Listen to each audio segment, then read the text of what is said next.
All right, good morning, everybody. Welcome to 2026. We are here. Today is the first actual trading day of 2026. Next week will be the first actual whole week that we'll get. Hopefully we see some volume. We haven't seen any volume for the entire month of December. We'll take a look at that. We'll take a look at a little bit more long-term price analysis, and then we'll look at some other things in this video. Hopefully everybody's having a fantastic day. The last time we did a live stream for the public, we basically were down on the week. Obviously that has changed. We took a couple good trades, 2 shorts on Zcash. Both of them worked out pretty good. We'll discuss those. We have Bitcoin pulling back right now. It really didn't give much of an opportunity unless you just bought the year open range. That's basically about where it would have been a good as place of any to buy it. We've basically been watching Bitcoin for the entire month.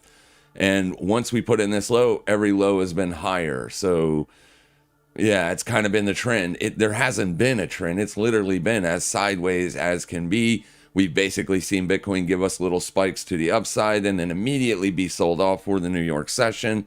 So is today going to be any different? We shall see. First place that I would be absolutely willing to be a buyer at this morning would be, for a day trade of course, would be 88,758, spot 23. I would want to see price hold there if it even gets all the way down there to test it. As of right now, intraday on the 30-minute time frame, we are coming back down to test December's VWAP. We have a new VWAP, new month, new candle. So obviously we're going to have a new volume weighted average price for this month. But since it's just day number 2 of the new month, we're going to leave the old one up for just a few days to see if it even acts as anything. As of right now, it's pulling back for retest. So that's kind of where I'd want to see support hold. You do have an intraday support zone right here, a 30-minute close at 89,040. I don't know if that price will hold, obviously, but we'll watch it as we go into the bell. We'll see if we get a big sell candle right off the bell, as that would be a new 30-minute candle. This candle right here is breaking down. So it's the first breakdown from support candle that you're getting. Generally speaking, if it's going to be a trap, I would want it to happen then. So in this scenario, I technically would not want to see the first 30 minutes of the New York session open and then get sold off. But if that happens, if it pulls back as low as here, if this area acts as support, meaning you're not seeing multiple fresh 5-minute lows below this level, then we could look for a potential long opportunity today. First, let's give a quick look up to make sure that we're not gapping up above last week's high on the VIX. We are not. We are still trading under last week's high. I think that's important. Other people do not, but I do. This is last week's high, and as long as the VIX is trading under it, I think it's a buyable opportunity. If we look at this on the weekly time frame, you can see that we have been trending lower. This week that we're currently in is an inside week, which makes sense. This was a week. It was a holiday week. A lot of very, very tight range bound trading. So basically, if the VIX can stay under that, I think Bitcoin could see a bullish pop. We were looking to participate in the bullish pop on Wednesday with Bonk. I was looking at Bonk to be a buyer at Bonk right here instead of being a buyer on Bitcoin, because I felt if we do see the bullish pop, we're probably going to get a bigger move out of something like Bonk, as the sellers have literally been trying to get downside continuation with the volume, but they haven't been able to get the downside continuation. So if we're going to be a liquidation break type of trade, which is take out last week's low and bounce, I want to be long from there. But as you can see on Wednesday, it took out the previous week's low and then put in another continuation lower to take out the week before that low as well. And that's basically when the continuation stopped. And that's basically when Bonk popped. This pop from down here was 17. If you go all the way to the high, almost a 20% rally. But that's why I was looking to be long bonk instead of Bitcoin, but I missed it. So yeah, I'm not looking to buy it up here, obviously, but Bitcoin hasn't had that intense of a rally. Even if you take the very low that we got and go up to the high, you can see it's only a 3.15% move. So we'll see what it does. We'll see what it does. But the trend has been rally a little bit, smoke some highs, and then the sellers come right at the New York session, beat it back down, but they're not able to get downside continuation. That tells me that there's probably a lot of accumulation taking place. But right here, right now, it's literally testing that level. So this is where I would want to be a buyer. So let's go ahead and do a very small long on Bitcoin while it's doing this, just in case it bounces from here. If I can get Bitcoin pulled up.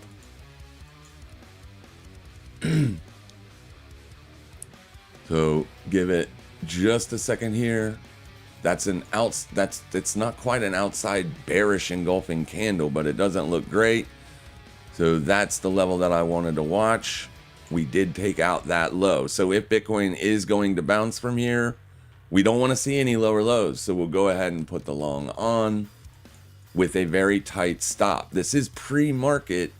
Well, I got a limit set and I don't necessarily want to chase it. Hang on, someone's alerting me. Let me make sure everything is okay. It's pretty bullish close. Okay.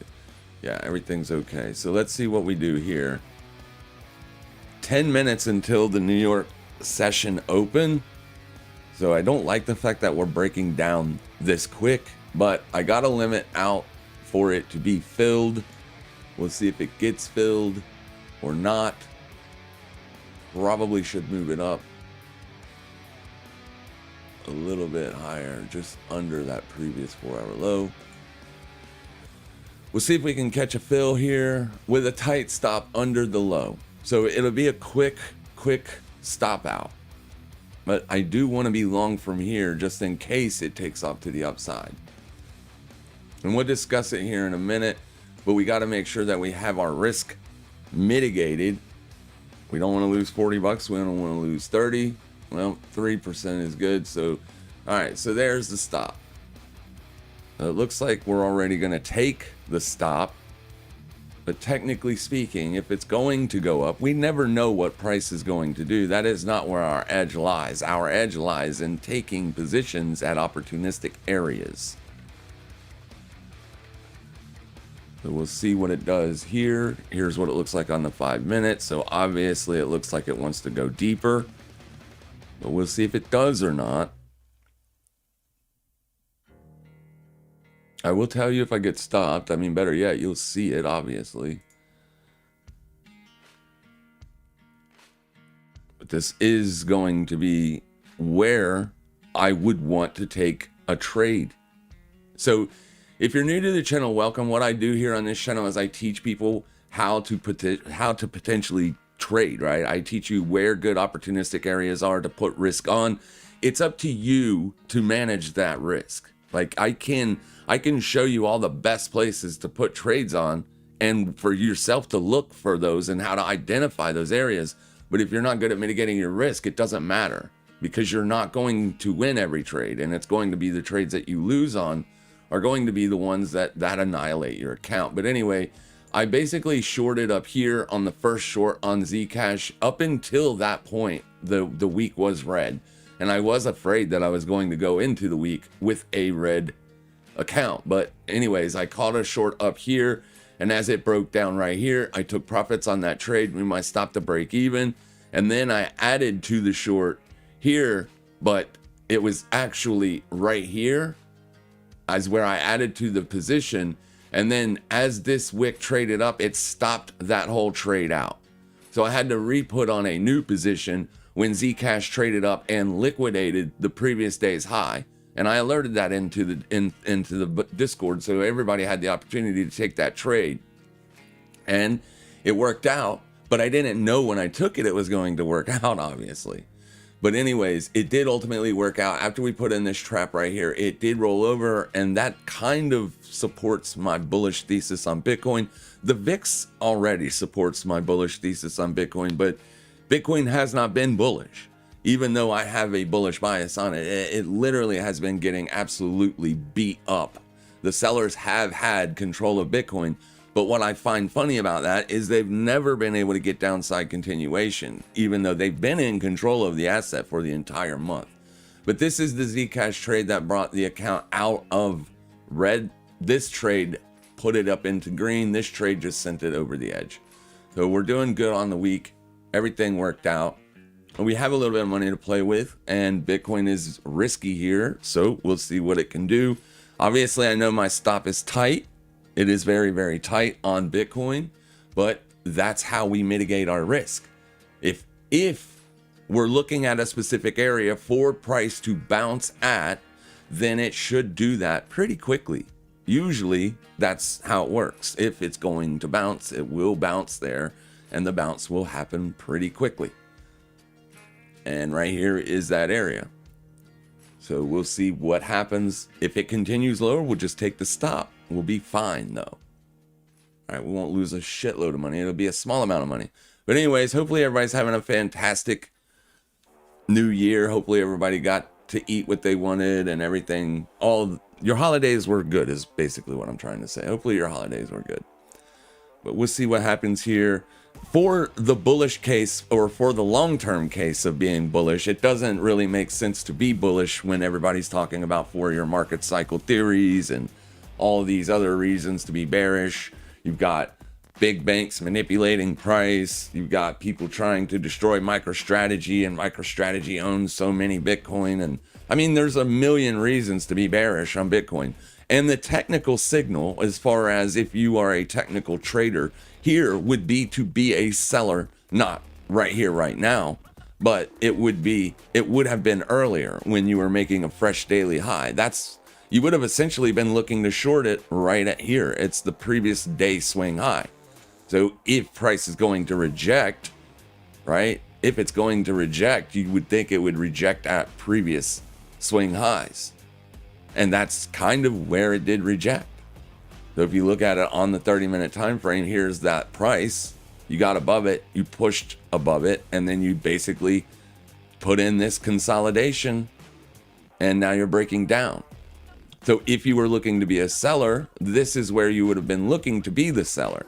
We stop looking to be a short when you're closing days above the 21 exponential moving average. Bitcoin on the daily and weekly, monthly, quarterly charts are all weak. Everything says to be a seller, but we have to be cautious on being a seller on that first retest of the 21 exponential, because we've already broken back out above it. If you look at the daily time frame, pull up the actual average, I have it delineated by the orange line. You can see this orange line on the chart. That is the daily 21 average. If you see how the average has been holding price down, you've not really been able to close a daily candle back above it. Even on this day, we were trading above the daily 21, but unfortunately, we were not able to close above it.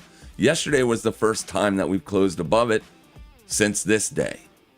This day didn't give us any upside continuation. It did for a little brief bit, like inside the daily range. It did look like it was going to be a breakout, but ultimately, the seller showed back up at the December open and knocked it down. So where other people calls it price manipulation, it's a coping mechanism for their own whatever, right? It's their own cope. But if that's the case, then we're market manipulators, right? Because this is where we would put on a short. It's an objective price point. It's a level that you would have known to look for shorts if you've been following this channel for any amount of time. So we're not manipulating price, and neither is anybody else. They're just taking trades at the best opportunistic areas. So we haven't been able to get any continuation because there's obvious resistance above, right? But anyways, yesterday was the first day we actually got to close back above. Notice how when the bears were winning, they were not getting the breakdown. You weren't making fresh monthly lows. You didn't even make a fresh weekly low this week. So we're still in this weekly range. Bitcoin is still trading inside of last week's range. You haven't taken out last week's high or last week's low. That makes it an inside candle. Very choppy price action. Very difficult trading environment for most new traders. It isn't really for us, but we know where we're going to be looking for our entries and whatnot. But yesterday was the first close above, and today is trying to put in upside continuation. So today's close will be hugely important, but it doesn't mean that Bitcoin's going to go up for the rest of the year or anything like that. It's just an important day for the bulls as they were finally able to get a breakout and a close above a very important price level, which is the 21 exponential moving average. When you're sideways like this, when you're trading inside ranges, when you're an inside week or whatever, moving averages, volume averages, price averages, no kind of average will help. It's not going to be super helpful because price is very sideways. But those closes are important. They are important. Even if the market is sideways, it's still important because it sets the narrative, or it sets the tone for the rest of what happens after. So a lot of people will be bullish on Bitcoin down here, because it's pulled back significantly from the all-time highs, down over 30%. So that's one reason why people will be a buyer down here. Another reason why people will be a buyer is because, like I said, yesterday you got that first close back above. So sellers are going to think yesterday was a trap. That's why sellers are going to be looking to sell today's high, or have already sold at the daily highs, because they think today is lying. They think it should be going lower, right? So they're already set. Their position's already intact. If you're going to be a seller, you kind of should have been a seller up here. Could you be a seller down here? If you get downside continuation, I'm not selling down here. You could be a seller down here if you wanted to be. All right, bells rung. VIX gapping up this morning again. It's not gapping up from where it closed. Sorry, it closed Wednesday higher than where we opened up this morning, but the VIX is pushing down. I think a down pushed VIX will give hopefully a little bit of bullish pressure to risk markets, and then Bitcoin gets picked up. But we'll tell real quick. This is the first candle, so it looks like it wants to go back down into them lows, which means we'll probably eat a stop for now here. Now, I don't want to be a buyer if we are putting in a downside continuation move, right? I don't want to try to buy every 5-minute low. I want Bitcoin to hold here, or I'm done trying to buy it. It's the only place that I could be a buyer today. So we'll see if it holds or not. We're long. We've already got our ZEC shorts on. Zcash breaking down here. It looks good. Looks good that it's breaking down on bearish volume as well. I loved the reaction we got up there yesterday. It was fantastic. So I would love to see downside continuation on this. But to be honest with you, it's pulled back. Technically, you're going to have a lot of people trying to buy in this area, as it is a pullback. Last week was a fresh breakout above resistance. So they're going to be looking for upside continuation on this weekly range. Today's Friday. It's the last day of the week. So not the last day for crypto. Crypto trades 24/7, but you know what I mean. It's going to be the last trading day. Okay, we did just eat a stop on Bitcoin. There it is. So right here is, let's see if it bounces from here or if it continues. I don't want to be a buyer right here on the average. I can buy it once again if it gets back to 88,669. But as long as it's trading under there, I don't want to try to buy these lows because it can continue. Right? And everybody is super bearish anyways. So there's already that negative connotation out there. where the New York session just opens and sells off.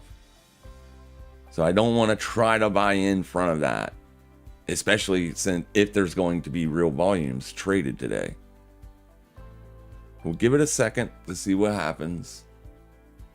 It's a pretty nasty 4-hour candle with this look here, but it could also be a trap.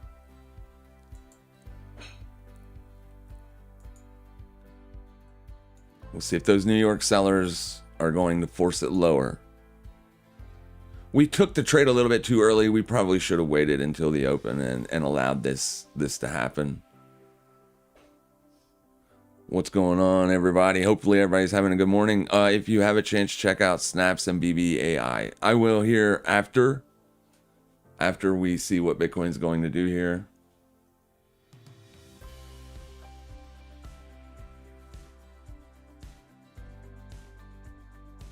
If Bitcoin bounces back up into here, I can be a buyer here and I can mitigate that risk from this swing low, as it's not as big of a move as it looks like. But Bitcoin is also retesting the daily open here.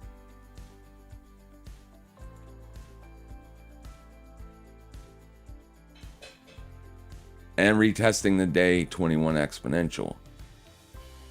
Volume weighted average price. This is still a good opportunistic area. We just need an objective price to watch.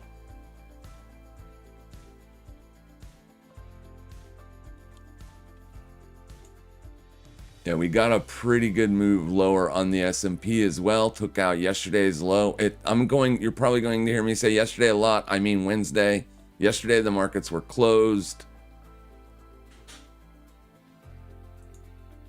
The yen is bouncing a little bit.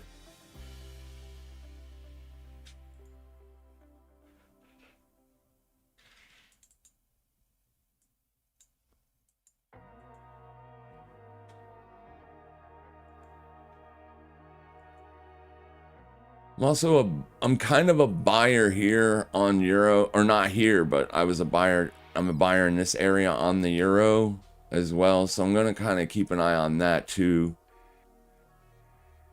S&P putting in a downside continuation move, though we may be seeing the VIX break out above last week's high, and that would change our bullish perspective on Bitcoin for today, right?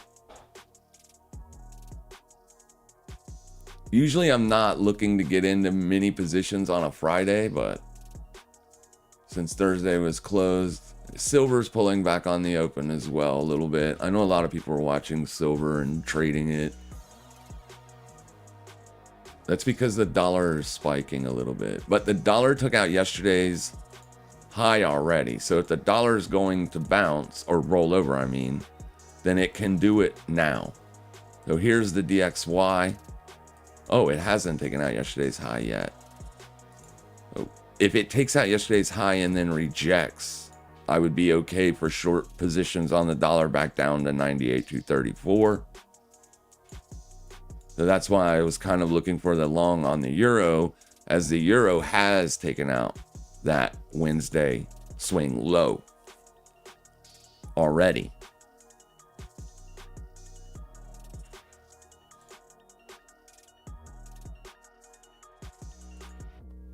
So here's that day's low. So as long as you're trading above this, your weekly 21 exponential all the way down here, your daily 21 is in here. So the asset is bullish, right? On any bullish asset, when we pull back into areas of potential support, we want to be a buyer there. So that's why I want to be bullish on the euro at yesterday's low. But I have to mitigate that risk just in case it continues to push lower today. I could be a day early. Maybe it's not a long today. Maybe it's a long tomorrow. Okay, so Bitcoin's getting back to our buy zone.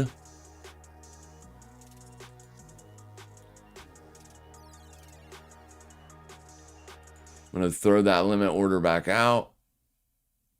Hopefully I get filled. If not, we'll miss the trade, and that happens often as well. That's okay though.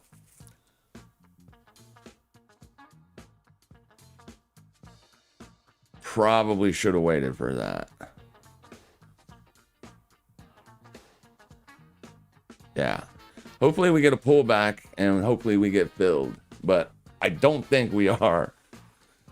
Son of a biscuit. It is what it is. I'm not chasing.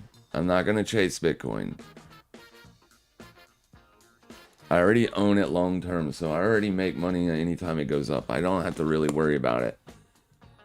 We're not super bullish on Bitcoin. Bitcoin structure is bearish. It's long-term structure. You just broke down last month or the previous month in November. That's a fresh breakdown month. December was an inside month, so we're looking for the potential monthly high. We want to see where that could be, but we're nowhere near that price.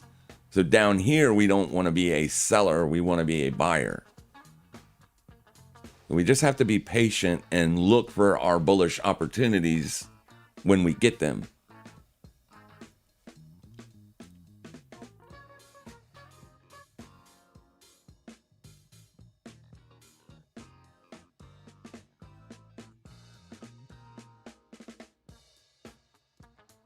Arguably, one could be a buyer on risk here as well.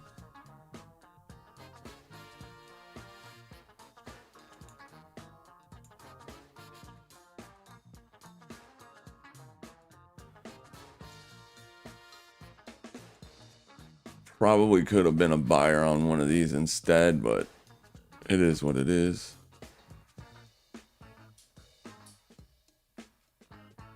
I think Bitcoin's going to have a strong day today. Good morning, says Pixel Property. Good morning.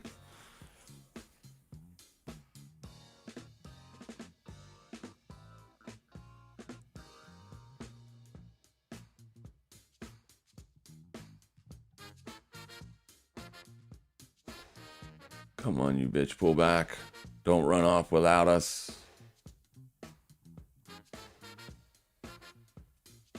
That does happen, though. It does happen. Because we can never predict what price is ever going to do. Nobody can.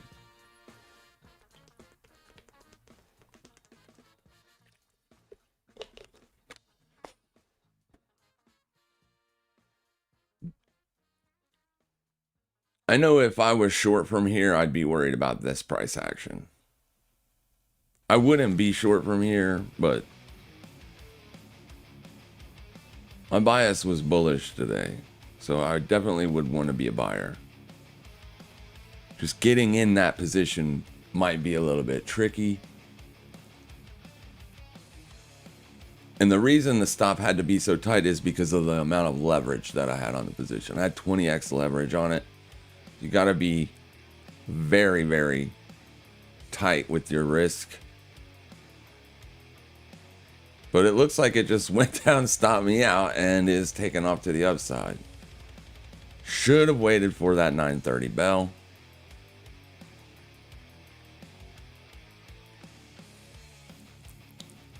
Doesn't look like it's going to come back and fill us. And I do not want to be a chaser.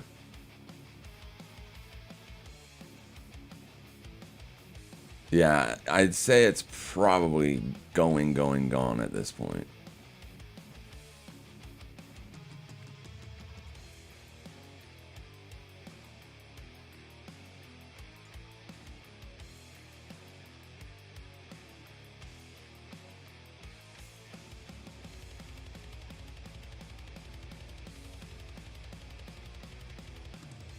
Now that's a beautiful, beautiful breakdown. Absolutely love it.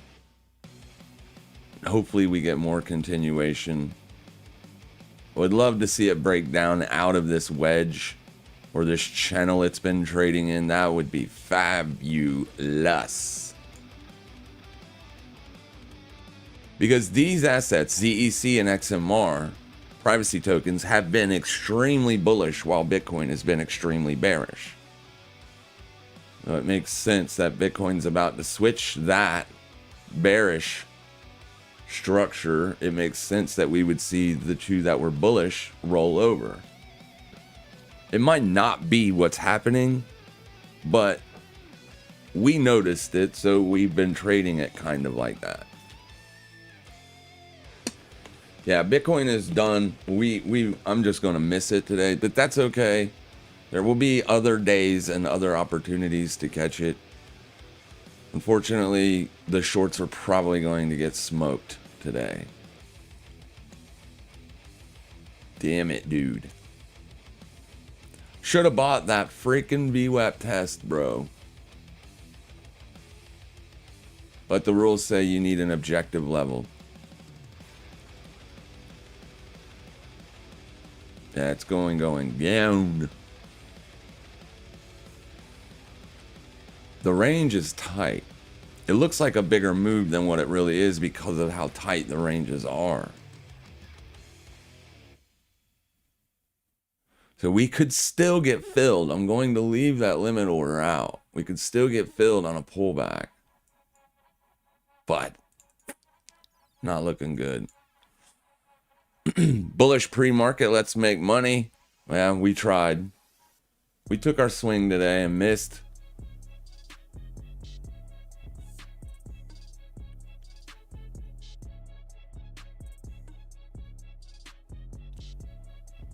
Yeah, it got as low as 2 4-hour swing lows. So it took out this one and this one. And that's basically where it bounced from. So I should have realized that and took the position there. That's why I hate watching the 5-minute chart. This is why I tell people to get off of the 5-minute charts. You just miss so much. You can see so much better out here. Yeah, I could have 100% threw the long order on right there as well.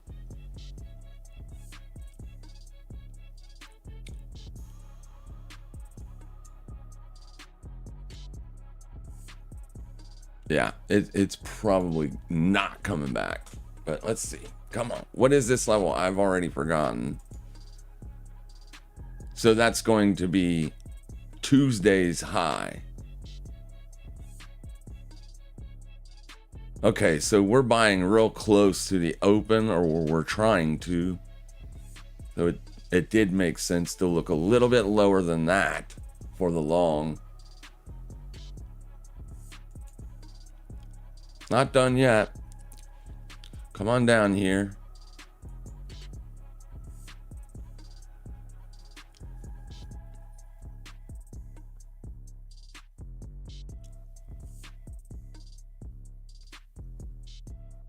I have moved my entry up a little bit. Instead of it being right here, it's up to the actual open of that candle. We may have to move it up a little bit higher than that even. We may have to move it up to here. But we'll give it a second here. We don't want to chase it too high. We want it to fill us, because if it breaks back down, we don't want to fill up here. You know what I mean? So you don't want to be chasing it. You want price to come back. You want to see your level respected and price start to trade away from that. You never want to chase it. You have to be patient. You have to be a sniper. If you've got the shot, you take it. If you don't, you don't.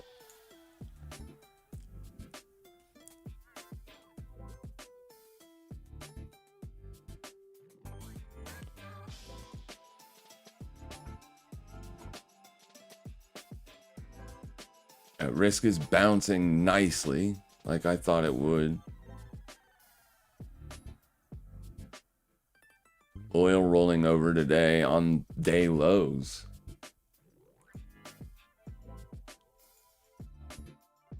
So December's open actually held well on oil for resistance.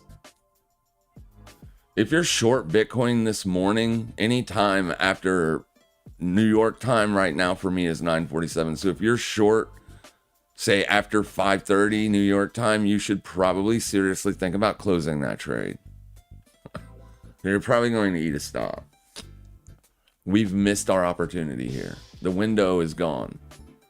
Bitcoin is going up. Yeah, we missed it. We tried, we missed it. That's okay. It'll be fun to watch it go, though, for sure. For the longs that we've got. Be nice to see a recovery rally. So Ethereum also putting in fresh swing highs up here. Let's see what dominance is doing today. Dominance is actually down. So altcoins are probably going to have really good days. I'm so mad that I missed, I'm so mad that I got stopped out of the bonk long. Sometimes it happens. Sometimes we're a day early on the opportunities. It's okay. You survive to fight another day. There's always opportunities in this market. Almost every single day.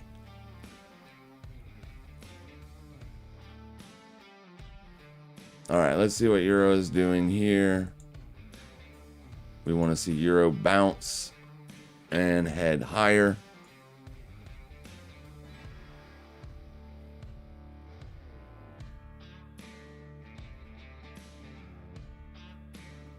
We don't want to see it roll over here.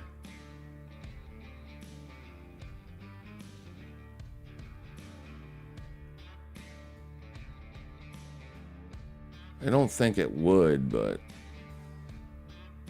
it could. I mean, this is a breakdown candle. So if the sellers are right here, if the sellers are going to own the day, this would be a selling opportunity. I wouldn't take this short because it's too close to support. This is actual support. We've seen it hold too many times to be a seller here. Now, if you were looking to sell here and take profits, that would be something else. It's only a 13 pip move, though. But if it does break down, you know what I mean, and get a continuation move down into here, then that trade would be a better than a 13 pip trade. I can't take shorts into support. And it doesn't look like a long. Not looking at this chart, right? It looks like a short.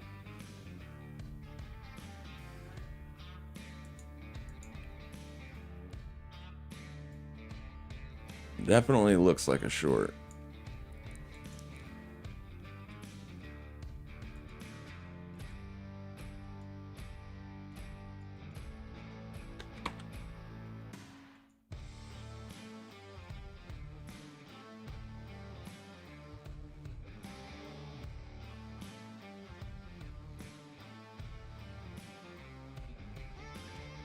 But we'll see if it is or not. See? Support.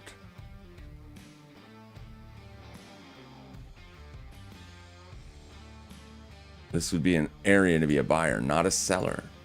You'd be a seller up here.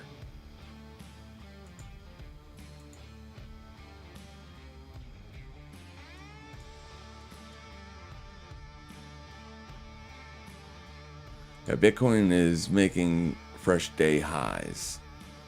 Boom. So we missed it. It is what it is. Almost, not quite 2%, but almost. If it gets above December's open, that's where the real power is. That's where you could see some significant rally happen. Because you've got all of these swings worth of liquidity. If you go look at, the little... Where is it? There it is. Well, here, this one. If you look at these liquidity maps, you're going to see a ton of liquidity up there. Let's go out a week. There's already a ton of liquidity there, but significant amounts of liquidity to smoke up here. Now you could see why I had a bullish bias going into today.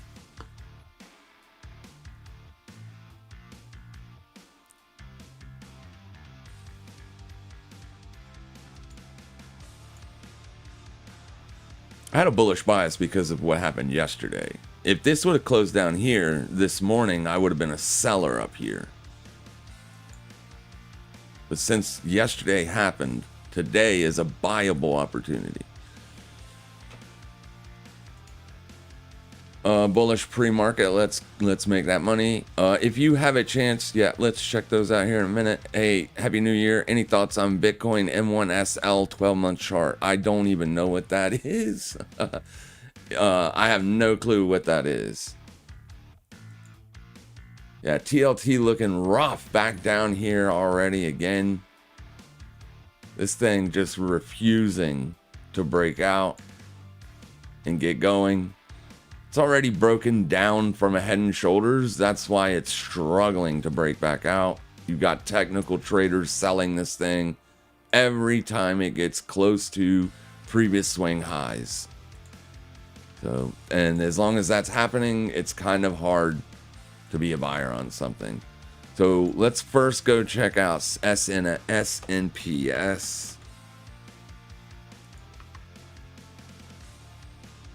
So it's looking okay here. I don't love the way that it sold off hard here, but I do love that it's bounced off of support.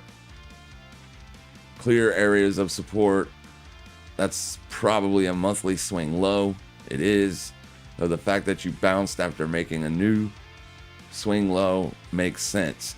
I wouldn't be a buyer here because you're in the resistance. It's a couple weeks worth of resistance, but still it's resistance until you break out. Down here I could have been a buyer. 468. I can't be a buyer up here. Would I be a seller here? Not necessarily either, because it looks like it's trying to break out. Like the sellers have been able, or should have been able, to hold it here, and they haven't yet. Could a big sell position be getting built? Yeah, it could, but I generally don't like to see higher lows, as it signifies that they're buying it, not selling it. But nobody knows, of course, what it'll do. Let's see where it is in terms of its exponentials. Yeah, I mean, you have the 200 daily up here. That makes sense for people to be a seller at sometimes.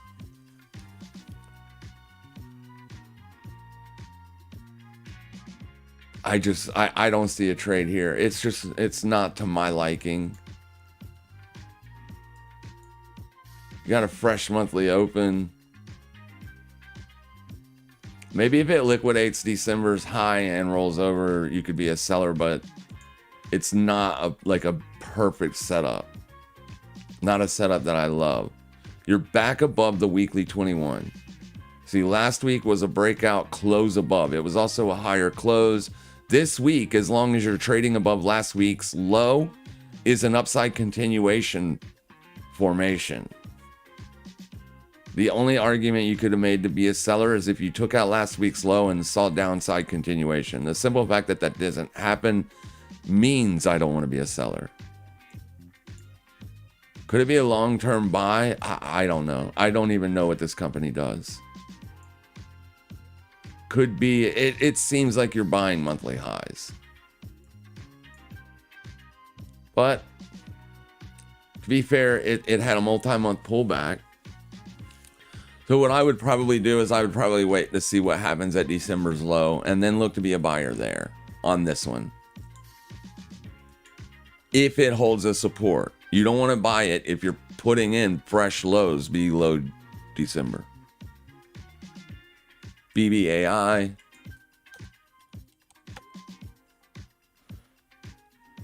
This one looks a little bit worse. Yeah, last week was a continuation close lower. You tried to close below there early in December or mid-December, and it failed, and then you took out that candle's high, rolled back over, closed under. So I could be a seller on this as long as it isn't trading or pushing above 655. Now, the asset is $6.55. How much more is there left to even short on this thing? I mean, it's, I don't know what it is. Long term, it's a good looking formation. You're building in a long term triangle. Triangles can break out both directions. On the very near term, it's more weak because you close back under the weekly 21. So since that happened, I would have to be a little bit more bearishly biased. I couldn't be a bear here. You're right at support. So naturally, I would need it to pull back and find resistance in this area somewhere. Maybe daily supply at 635. If it could wick up into that and reject, I would be a seller on this, not a buyer. But the price, it's literally $6. $5.50. It's not a great asset either way. Like, it could be in the future. You're at the bottom of support here. So if you think this longer term triangle being built in here is going to break out to the upside, you could be a buyer. It is testing the weekly 50, which typically is an area to be a buyer in a uptrending asset. The asset isn't uptrending yet, but it's trying to. So technically speaking, I guess as long as you're above that, you could be a buyer, or you could buy retests of that price. 530-ish, be looking to be a buyer with stops under 501. That's how I'd play this. All right, coin. Coin is going to do what Bitcoin does, most likely longer term. It just did a liquidation move, meaning you just made a fresh swing low. That's going to be December's low. Oh, no, it isn't. Okay.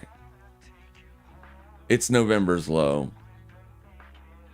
So it's very important that it gets above that and holds that price as support on pullbacks. I could not be a seller on this chart.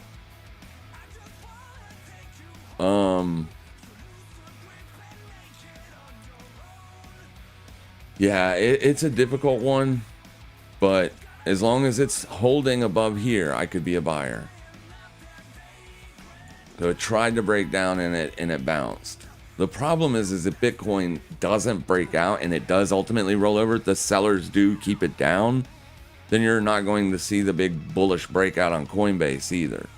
So that's what everybody's looking for, right? Everybody's looking for the big up move, the big rip your face off rally that hasn't happened yet. Is it going to happen today? We don't know. We just started the day off. But could you buy it like right now? As long as your risk is mitigated, you could absolutely know what you stand to lose if it breaks back down.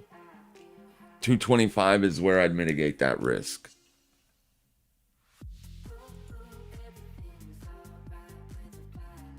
It looks a little bit different because it's actually right now a continuation lower move. So it almost looks like I would have to wait for next week and then see if it holds at that low to be a buyer. Either way, you're buying a weak market, and that's never suggested as a good idea because the sellers are still in control of the asset. So the trend is down, right? And you just made fresh lows. So you are still trending down. Maybe wait for some fresh highs and then allow pullbacks and look to be a buyer then. But sellers are going to be here. It's a difficult chart to trade. But I like it higher because I like Bitcoin higher.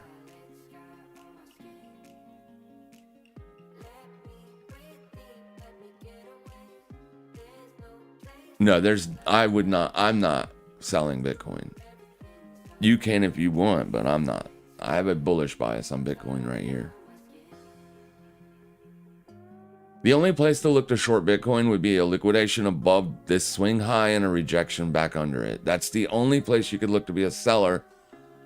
And to be honest with you, the sellers that sold on that day, they didn't get their move. They didn't get what they were looking for. Anybody that was looking to short Bitcoin, they were looking for a breakdown. They were unable to get the breakdown. What you're seeing here is people are like, well, it's not going down. So they're probably getting out of their short positions. Potentially. But I couldn't sell it mid-range like this. I would need it above here and then a rejection. It's struggling to break out here right now. There's just no like real good technical level to be a seller here.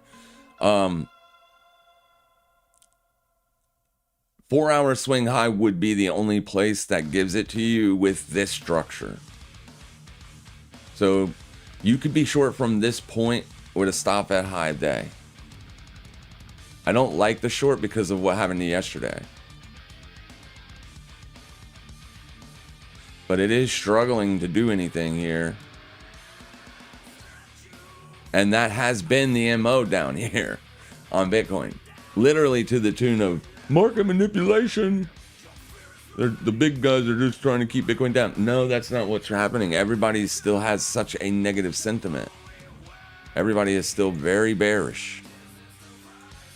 Just look at your fear and greed index. It shows you like you're still in fear territory down here. That is usually when you want to be a buyer or in extreme fear. It's the counter trend trade, but it generally is when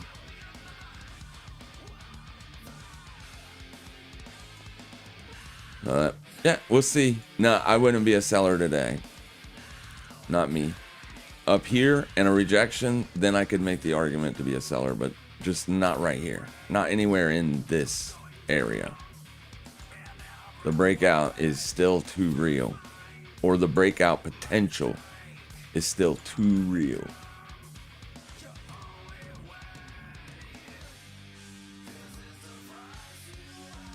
If you have taken the short, what you really need to see is fresh, at least fresh 30-minute swing lows. If you're not getting that, you're not even going to get that unless you get back down there on 30-minute swing lows. So at a bare minimum, you need to see fresh 15-minute lows and continuation. If you can't do that moving forward, then you should really think about getting out or taking profits if you're in profits. But so down here is where you're very, very, very watchful. You don't want to see it just come down here and stop going down. That would be very bad. For shorts. It's literally what you want when you're short, right? You want to see those fresh lows. Fresh lows. You want to see that trending move take place.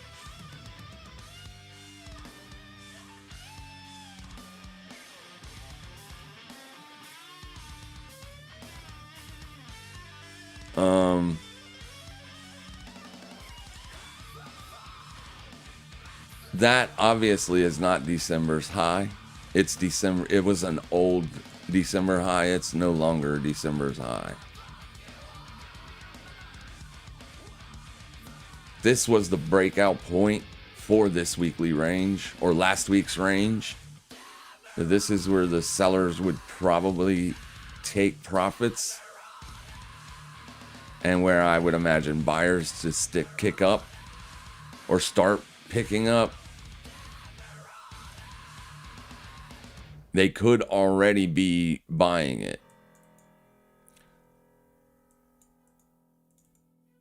I like it lower myself because it's just, I think it got over its skis on that bounce. But I could be wrong, obviously. I'm not wrong now, but I made money on it. It doesn't mean that I will continue to make money on it. It doesn't mean it's going to break down, right? But this is where I want to see what happens next. Let me get the 21 actually moved up to the right place. You can see you're coming back in for a fresh 21 exponential retest. It bounced off the weekly 21 down here. That's what transpired. Broke out, broke back under here, came in, pulled back into this swing low. Higher low. Boom. But right now, the bulls have control of this. I was just looking at it to be a longer term lower high. So I would love to see it break out of this channel for a larger measured move down into this stuff. We need to get rid of a lot of this stuff.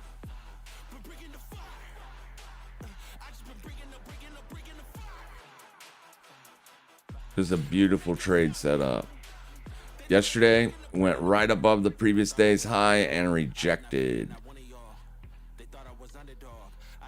At the weekly open, that's also important. So you can see how it didn't stop when it got up there. That's why it's kind of important to make sure your risk is mitigated. Because even if your trade thesis is right and your idea is right, if you take it on the first shot, you could see this happen to you. Same thing that happened to me on the Bitcoin long this morning. I put my stop too tight. So I got smoked before it played out. That reaction was beautiful. Absolutely gorgeous reaction. Starting to get some momentum to the downside too, so that could get really fun and interesting. But yeah, this thing has been super choppy and very difficult to trade. We got on it yesterday. It gave us that opportunity. It was a beautiful trade. Didn't look good going into yesterday evening, but that was just a trap. Just a trap. This was the first reaction. That was the short right here. Stop there. Boom. Yes. Love it. Looks good. Sexy when it works out like that. It still didn't get filled on Bitcoin. There's no way I could buy it on this. It's too much of a chase.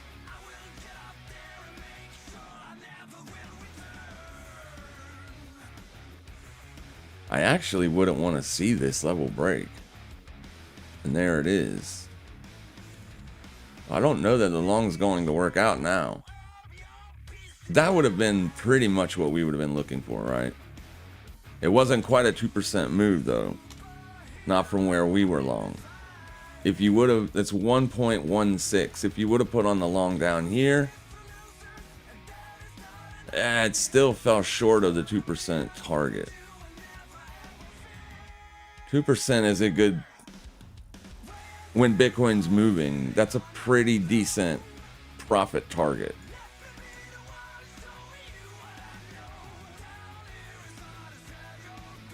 But with it being as range bound as it is, you got to be a lot more quick to take profits. So maybe drop it down to 1.5%. And in that scenario, we could have been taking profits up there. But yeah, I wouldn't want to see it breaking under that and heading lower. I want to see that level hold, and I want to see this thing start moving. I think there's plenty of liquidity up there, but if they're big sellers, it's not going to matter, right? Not going to matter. We never know what price is going to do, so it doesn't really matter what we try to think about or what, we're looking for areas to put risk on. That's literally all we can do. If we look at the long-term holders, it's pretty much the sell side has or the strong sell side has declined. Looks like it's starting to roll back over here the last couple days. But long term, as long as it's not making fresh lows, that's a good sign. That's a good sign. What we want to see is this start to accumulate back to the upside. This could just be a higher low eventually. Would love to start to see it trend back to the upside. We get that. I think Bitcoin could see a bigger move up. Unfortunately, there just hasn't been any volume. Next week will be a better week, obviously, because you're going to have the first true real week. That's when everybody's going to be back in the office. Time to go, right? It's the beginning of the year. Time to put positions on. The volumes have been literally pathetic.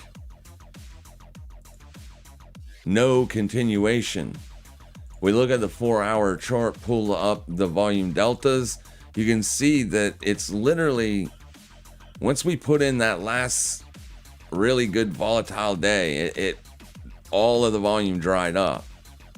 It's like the buyers and sellers, not just one side, both sides of the market didn't have that gusto. They didn't believe they would get a continuation style move. So that's basically where they called it. All right? Basically where they called it. I want to see big bullish volumes breaking out above this stuff.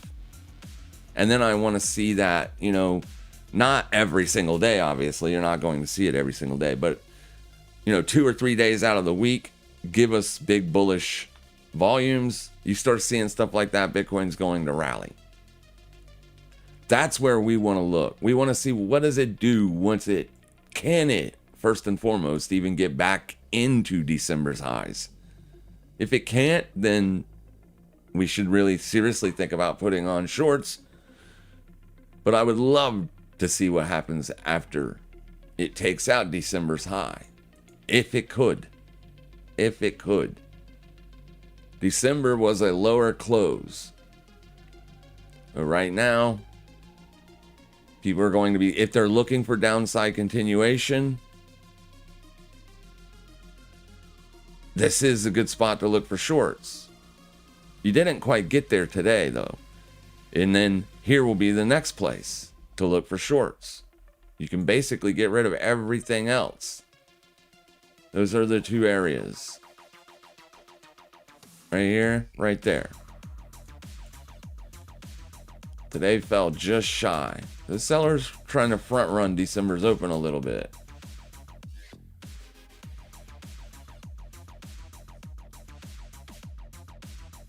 Today's volume suggests that the sellers are heavy in this today.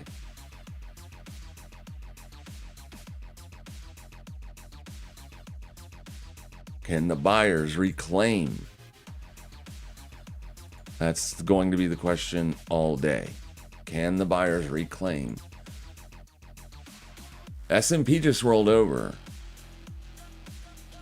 Okay, so S&P made a fresh day high and rolled over. That's not a bullish signal.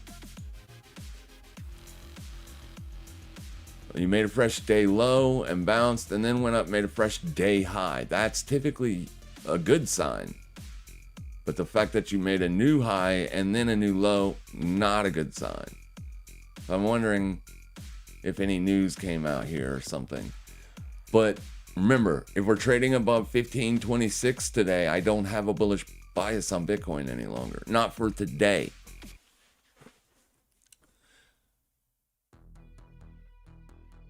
I definitely need to see this price hold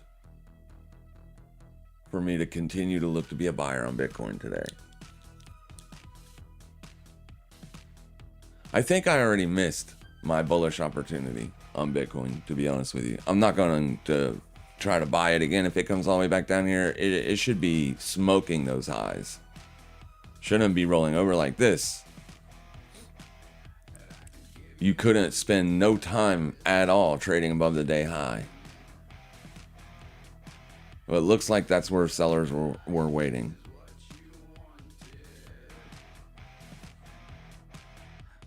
Can they continue to push it though? That's the question.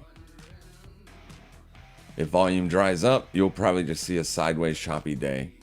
But S&P is continuing lower.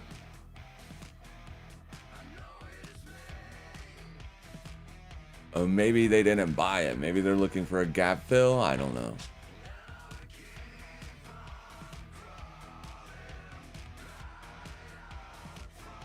I can't be a seller down here though. Dollar position looking okay. Dollar's pulling back off those highs, which is what we want to see. Euro doing what we want to see. Pushing up still. I like that. However, this is going to be a big level to clear. It's just the day open for right now.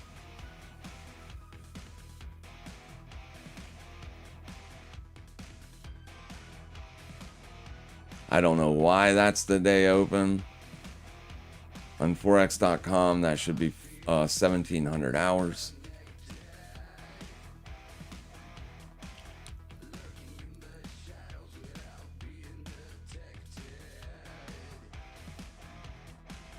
Picks up at 1502.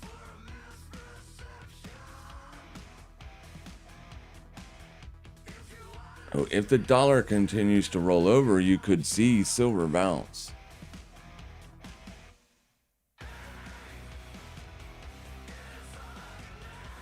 That's going to be the question for the rest of the day, though. Is it going to roll over?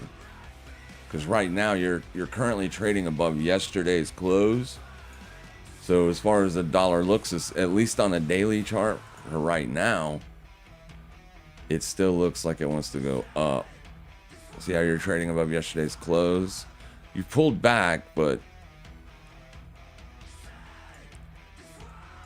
it won't start looking better for sellers until we're trading back under this stuff. Then I'll feel better about that euro dollar long. I'll have to have a sell side bias on this.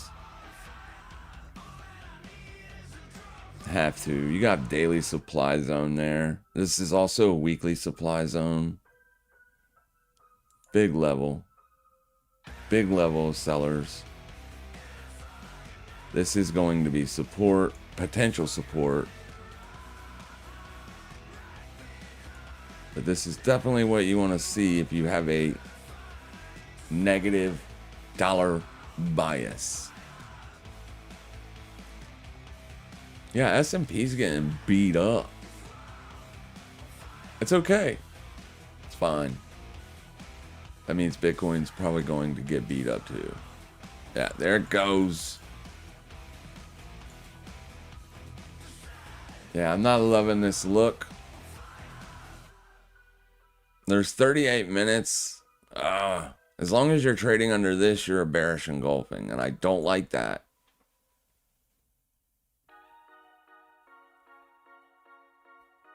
Don't love it. So I probably wouldn't be looking to buy this. Not now. Not seeing how it reacted so negatively up there. This is a bearish engulfing candle. Could it close back up there in 38 minutes? Yeah. Yeah, it could. I don't know that it will, but it could. I just don't love it. I don't love the way it looks. Looks like a rejection. Feels like a rejection.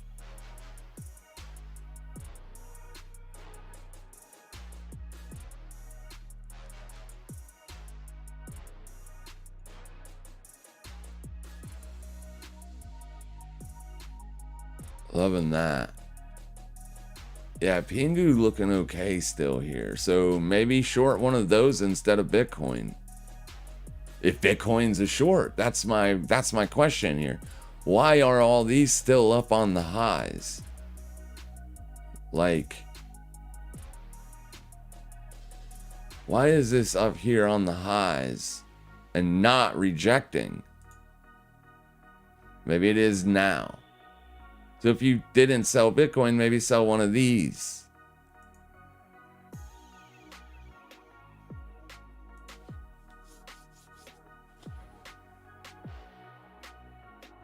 But I have to ask myself, if these are up on highs, is Bitcoin going to stay down today?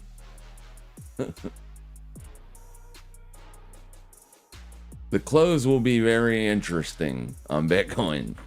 Today's close. Very interesting to see what it looks like. For now, it's anybody's game.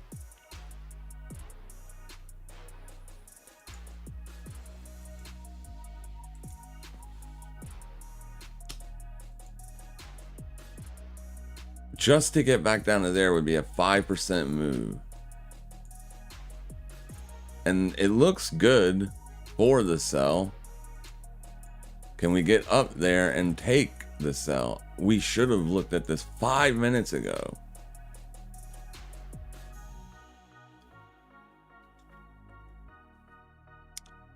I don't want to chase it. But could we put it here? Not really. See, just from here to the day high is over 1.5% on Pingu. This is why I love trading these instead of Bitcoin. They just move so much more.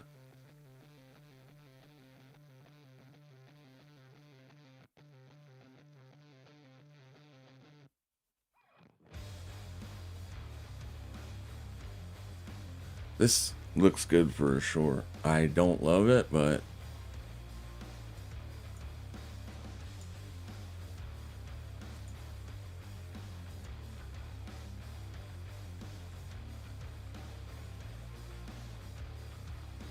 it doesn't look like a short.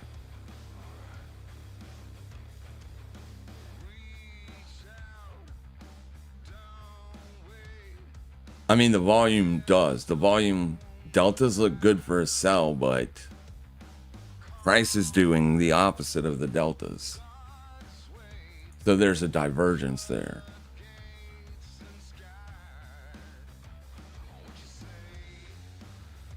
Oh, if these things stay up on highs, I would be very nervous to have a negative bias on Bitcoin. Because those are more risky than Bitcoin is. They could be up just because dominance is so weak. Maybe that's why they're as strong as they are. But there was that pullback to our price point that we were watching for bullish opportunities. I hate it. I don't like the way it looks, but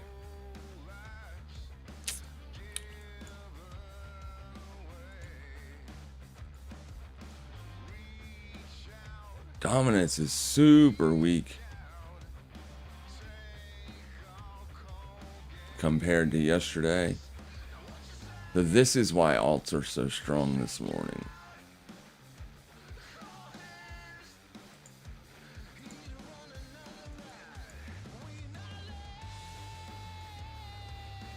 So alt season coming? I'm joking, obviously, but anything is possible. Bitcoin is still up on the day.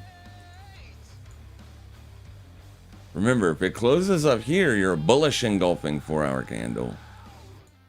That has like an entire different look than a bearish engulfing 4-hour candle.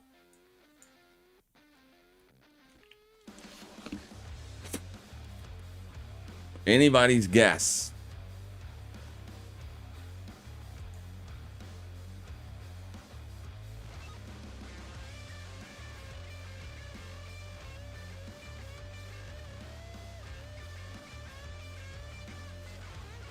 Okay, we did smoke the high last week on the VIX. Okay, so now this is literally everything. What does it do now? What does it do now? Does it get upside continuation? If so, then you can believe this move. This is a gap fill. It's a nasty move on the S&P. It almost feels like this is something came out, some kind of news or something. That's a nasty look.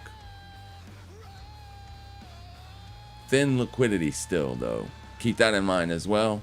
Today, it's very thin out there. So you can see large moves in both directions because liquidity is so thin. The risk to Bitcoin right now is to the upside still, as far as liquidity is concerned. There's a lot more liquidity up here than there is down here. We know that. We know that for sure.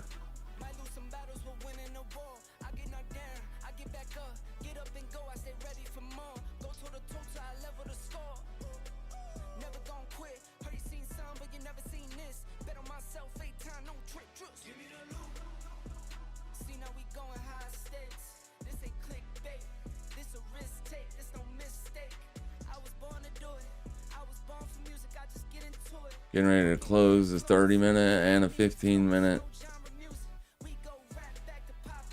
The 30-minute still looks fine for upside continuation. 15-minute, not so much.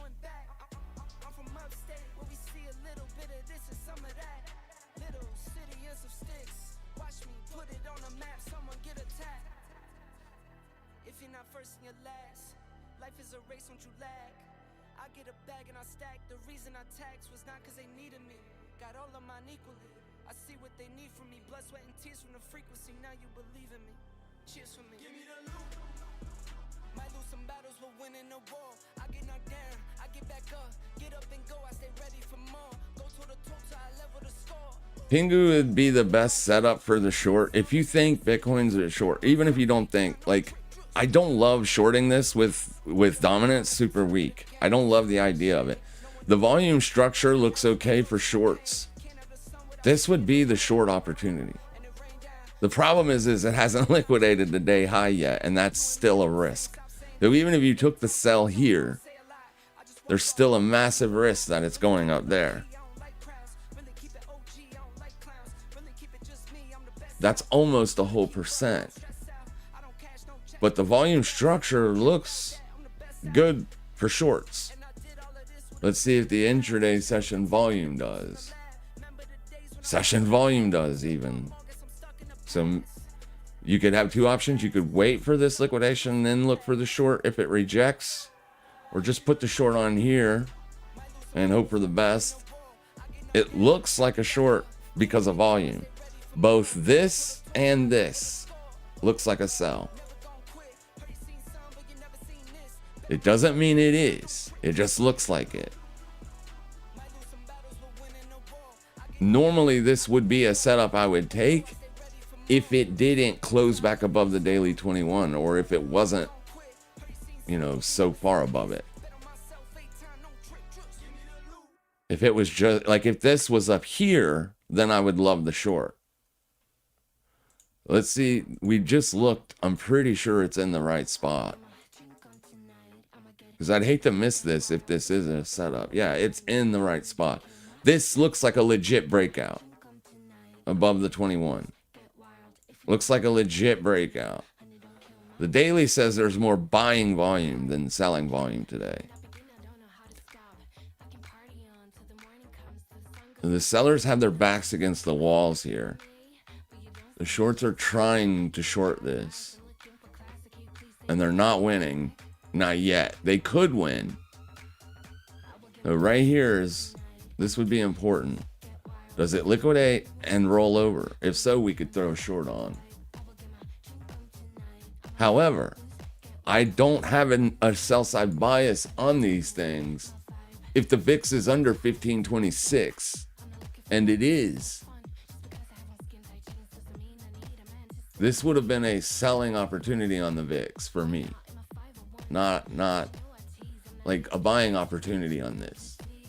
Buying opportunity on Bitcoin because of this. It's when it's above it, I no longer have that bias. Because something else is different. It's something else is happening. But as long as it's under it, I have no problem being long Bitcoin. And if I have a long Bitcoin bias, I don't have a sell this bias. But as far as volume looks like a short. I just don't like what price is doing.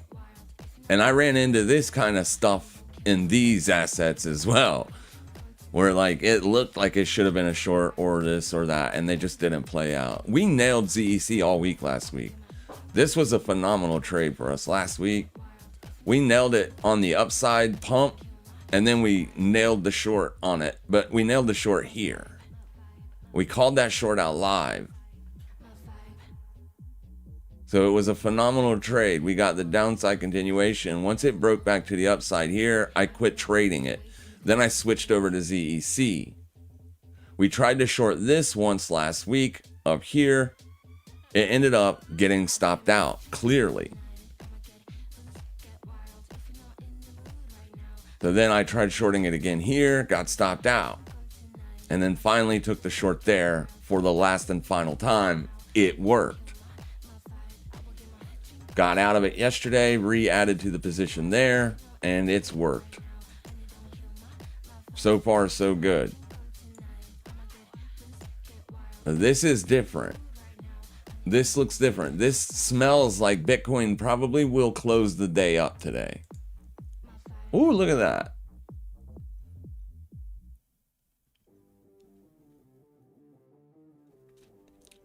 Didn't love the retest there. But as long as you're above this white line, you're a bullish engulfing 4-hour candle. You got 25 minutes left on this close. This thing could close up in here. Have an entirely different look to it.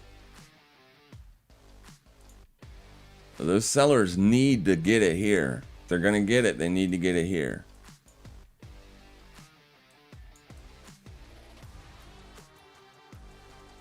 I do not have a bearish bias on Bitcoin today, so I only want to be a buyer. I can't be a seller on it. I could be a seller on this or on this, but it needs to hold. The level that I'm watching needs to hold.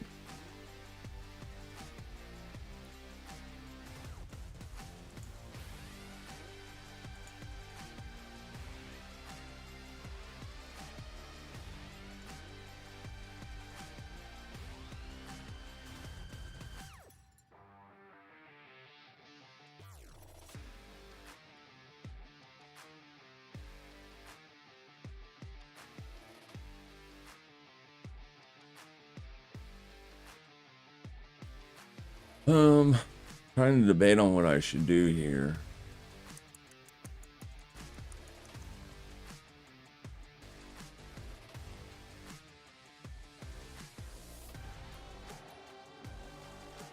Yeah, it's hard for me to want to short bonk with that look, or Pingu.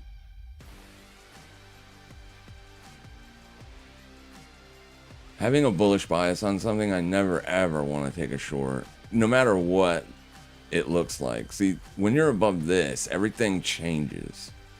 For me, everything changes. Even Fartcoin is rallying, but that's because dominance is weak. But dominance could be weak because these things are strong. So, seller's last chance here, probably.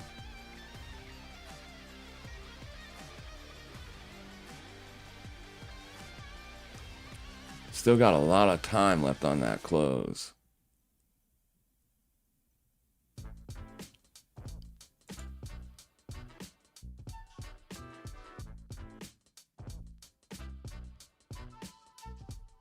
So gap fill also on the S&P, the cash market, gap filled. You gapped way up here this morning. You just filled the gap. You're in the low area expected range for the week. Now last week you got above it and stayed above it. So that you could get under this and stay under it today. But these are typically buying opportunities in bull markets. Bitcoin has not been bullish at all, while the S&P has. So there is a huge disconnect between Bitcoin and S&P, but the VIX has been a very good signal on Bitcoin. the VIX is rallying, you don't necessarily want to be bullish on Bitcoin. And it worked out pretty much for the entire down move. So as long as the VIX is on the lows, I don't necessarily want to be a seller on Bitcoin, because I need the VIX expanding in an upward direction to be a seller on Bitcoin. It doesn't sound right or even intuitive, or it doesn't sound like it should work, but it has been working out for us. It has been a really good gauge of, do we even want to be a seller on Bitcoin? So this is where I'd be looking to enter the short. So I'm not going to take it, but if you take it, this is where you should take it. And then of course your stop is going to have to be high of day. Now this VWAP is last month's. You have a new monthly VWAP.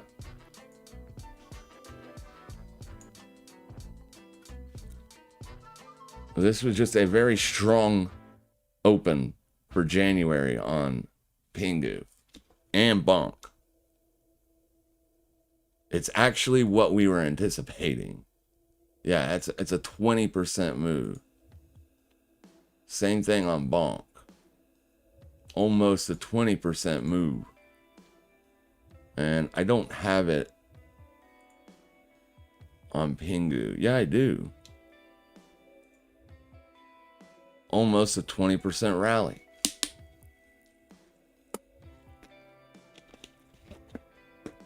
The Fartcoin doesn't look as good as Bonk and Pingu do, because Fartcoin's 21 is much higher. I guess it isn't, because you would have to look at yesterday's close, not where it is today, where it was yesterday. So if Fartcoin gets up into here, then it will look good.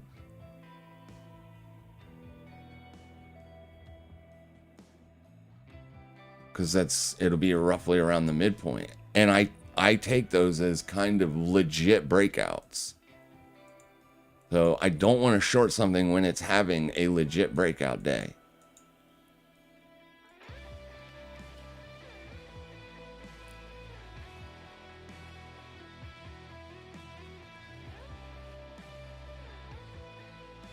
But you can see how it did react to our levels, like perfectly. It did stop us out. My stop was a little too tight because of that one 5-minute candle. Disregard that, which you can't, because price is the arbiter of being correct or not when it comes to this game. But if your stop was a little bit wider than mine, then you're still in this long. And this is the kind of reaction I would want to see as a support test. It literally is. So the long still looks good as long as you're above this.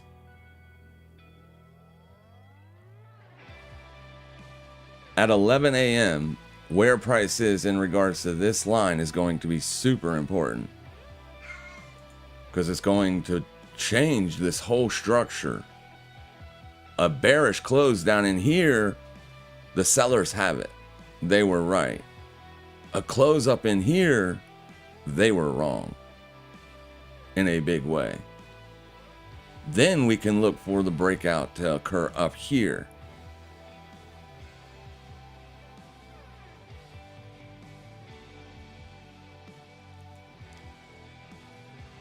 Very difficult trading these kind of markets. Choppy environments. You get big moves in both directions. And you just have to go with your instinct, put the risk on, and eat the stop if you get it. But this is a good look. Doesn't look so good on this, but I mean, it does now. It looks a lot better, but this chart still looks fine for an upside move. You bounced off of where you should have, and now you're higher.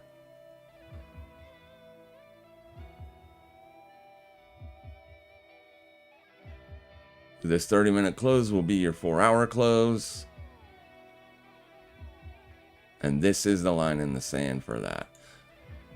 Looking at Bonk, It's still at the highs, so the sellers aren't winning. Looking at Pingu, it's a fresh breakout at the highs, so the sellers aren't winning on this either. Looking at Zcash, the sellers are winning in a big way. Up over $800 on that short right now.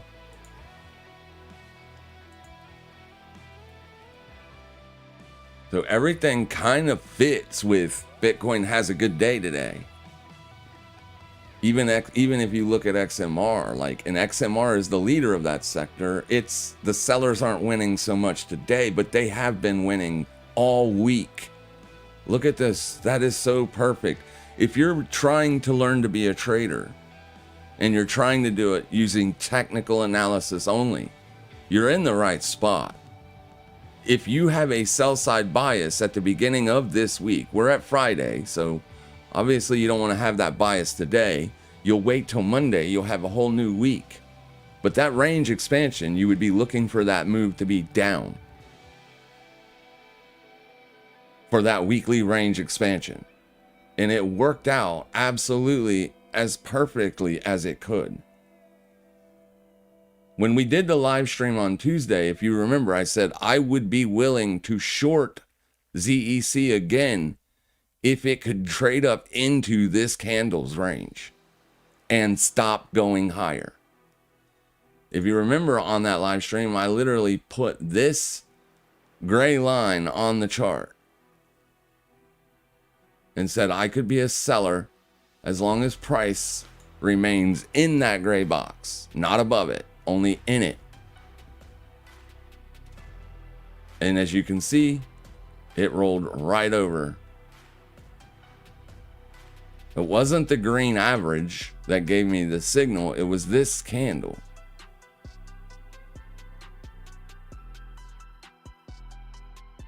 And then here it is. You got your downside move. So you would be taking profits now if you shorted up here, correct? Yes. Well, they are. That's why you're seeing this failure to break down at the end of the week, because so many people are taking profits today. Same scenario here. Zcash. This is the week open. Pretty sure that is not the week open. Let's see here. Yes, it is. Okay. It's not as pretty. Not as pretty. But if we were looking to be a seller up here, then down here we want to be taking profits. The range expansion starts out weak, then strong. So you made a fresh weekly low here, then immediately went up, made a fresh weekly high. That's a bullish signal. So that brought all the bulls to the yard here. They should have stopped being bulls once this candle closed under, and then they got this move here. They should have quit being bulls, because this was coming, and it did. Now this right here was a fake out to the bears. The bears didn't want to see it retrace this deep, but it did. That's where we put the risk back on. That's how you want to trade, the same way that I'm trading. We put the risk back on here. Nobody else wanted to. We did. But above this, you're above the VWAP. It doesn't matter. This is the only close you got above it, and what immediately happened after? Boom. You could have looked to short retests of this. That is what we identify as a supply candle. It's the reaction after. It's not this candle. It's what happens after. This candle opens up and pushes up and closes up here. You're no longer a seller on the weekly range. At that point, something has changed and is different. So at that point, you would leave it alone. You didn't get that. A 4-hour candle closed back under the weekly open. This candle gave you downside continuation. So the bulls were stuck. This was a bull trap. That's what we want to sell into. We also want to buy into bear traps. Not easy to do it if you're looking at the 5-minute chart, right? If you're looking at the 5-minute chart, this is chop and slop. Total chop and slop here. I agree with you.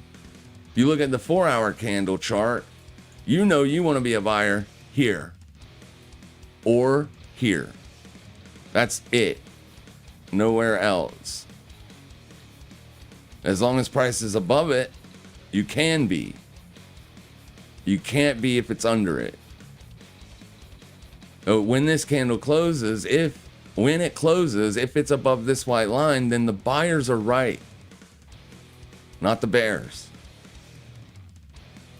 Then, what do you think might happen after this, when this candle closes? You probably will not get a retest back down into here.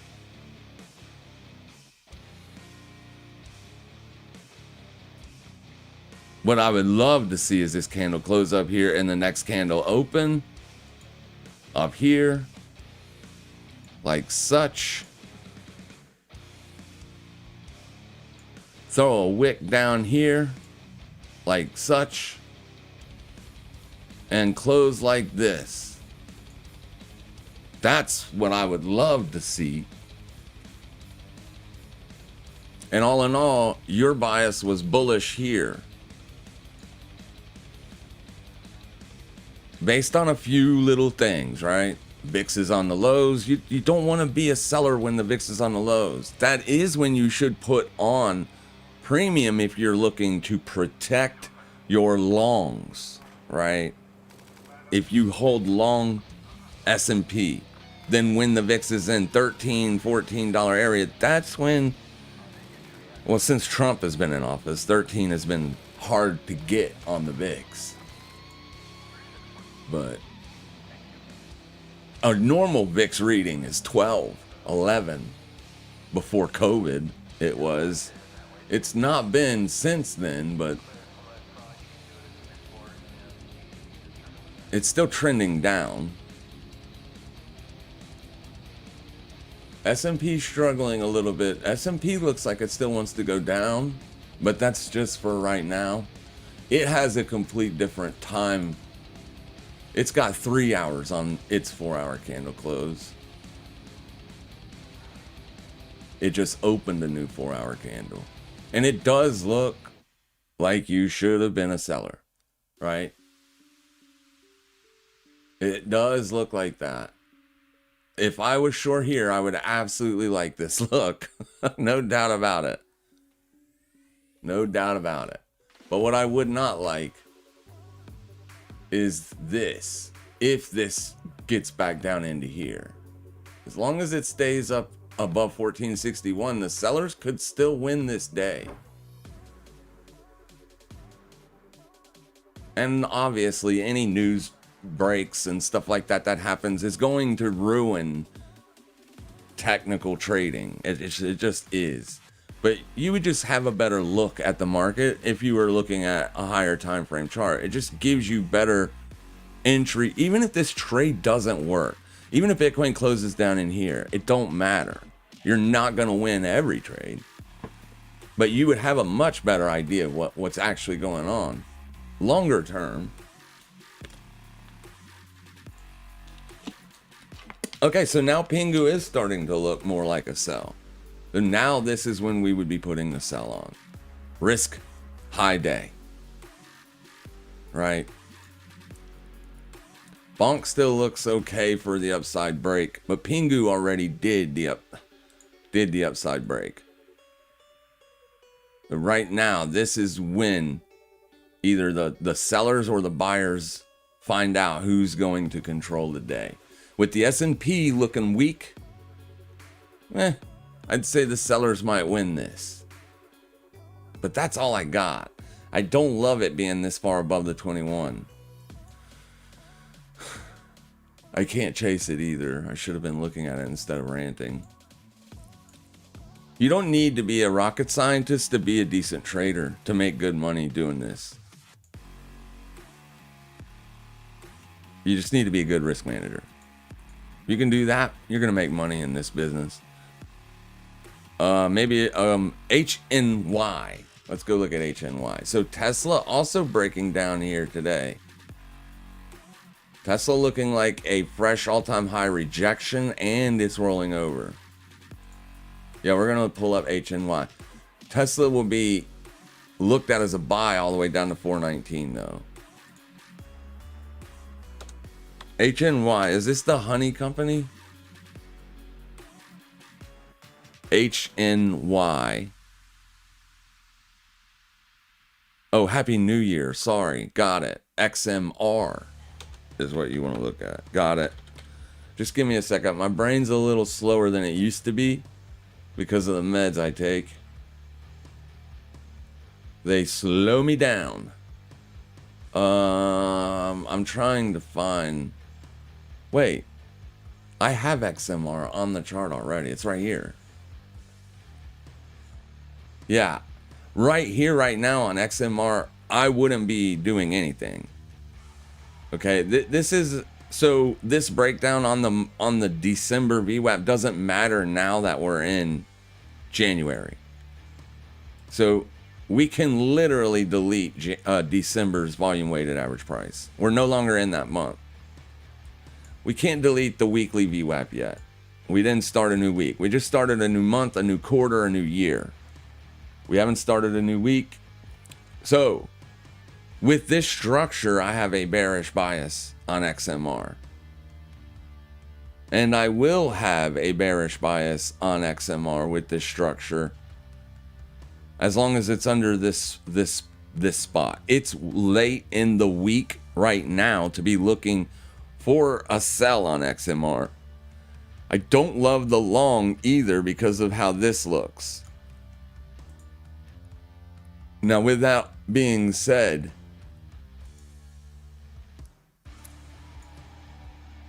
you just broke down and closed under the daily 21 EMA.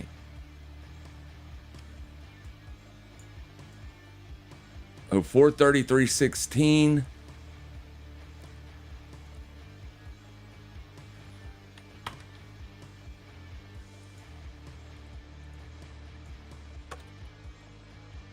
Is your daily 21 EMA. And as long as you're below that, the sellers could be in control.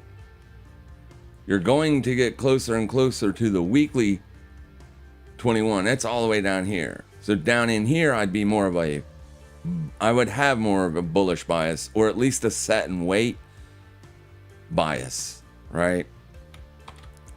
So as long as you're above this still looks bullish. Looking at the weekly range, what have you done? You haven't done anything. You've pulled back. So if you only look at this data, no other data, this still looks constructive as long as you're above this price, 409.55. So as long as support can stay holding here, then I could be a buyer. Not here, down here. So that's first and foremost. But on the near term, the bias is weaker because we're below the daily 21. I don't really care about the 4-hour moving averages. They're often on my chart, but I do not care about them. Not that much. I mostly care about this. So the near-term structure here says that the sellers could be in control of it. The long-term structure says this is just a pullback as long as this price is defended.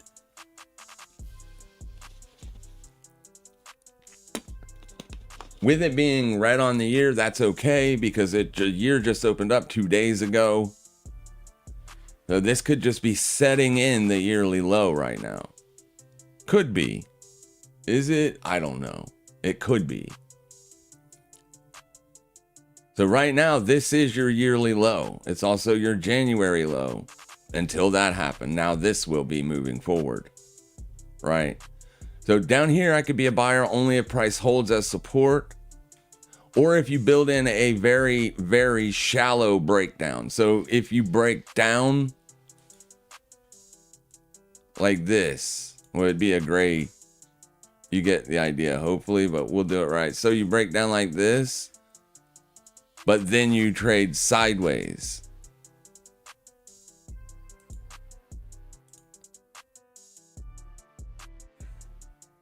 Like this. I would still be okay with the long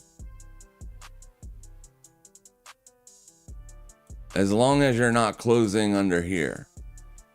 So if you build in a support like this just under the level, there's a chance that this is a trap. So I wouldn't love the idea of selling it here. And I don't love the idea of buying it here either unless this is happening. As long as this is happening, then I could put on a long trade with my risk down here or something like that. Because the risk is still that you get one of these. And then at this point, you no longer look constructive. Then at that point, you literally look like a reversal. Right? So that would then have me more bearish. And then I would be looking for pullbacks to short into. But above this, it still looks okay. Just looking at this data. So this is your high week close, right? You definitely do not want to lose this. You take out the low, then this becomes a potential trap. Like this one. Right? Then you lost it. Now, that ended up being the trap, not this, because you got that move after. So, very difficult. This, like I said, this thing doesn't trade very technical because it's not traded on normal exchanges like Coinbase and Binance. And when I say that, I mean the spot price. You can probably trade futures on those exchanges, but the spot price you can't. And futures track the spot price. So it's the spot price that matters. But if you lose that, then I start to think maybe the top is in a little bit, or at least the near term top is in. Zcash is in the same sector. These things look really, really good compared to Bitcoin. As Bitcoin lost the highs in October, these things made lows in October and expanded the entire month of November. It did the opposite of what Bitcoin did. Bitcoin had one of these, but to the downside. This was a lot deeper of a correction than Bitcoin got. Bitcoin didn't even get above its 382 monthly expansion. So Bitcoin was a lot weaker. This was a lot more volatile. But still, you're trading above the midpoint of this candle. This move might not be done yet, and you won't know that it's done, unfortunately, until you're trading back under there. So on the longer term time frame, this thing still looks constructive, but we had a very near term bias that was bearish. And that was the right bias. But you have not really broke down yet. You haven't broken down yet. Same goes for this. Even though it's having a really good move now, it's still, as long as this price, as long as you're trading above that, you're still more constructive looking than bearish looking.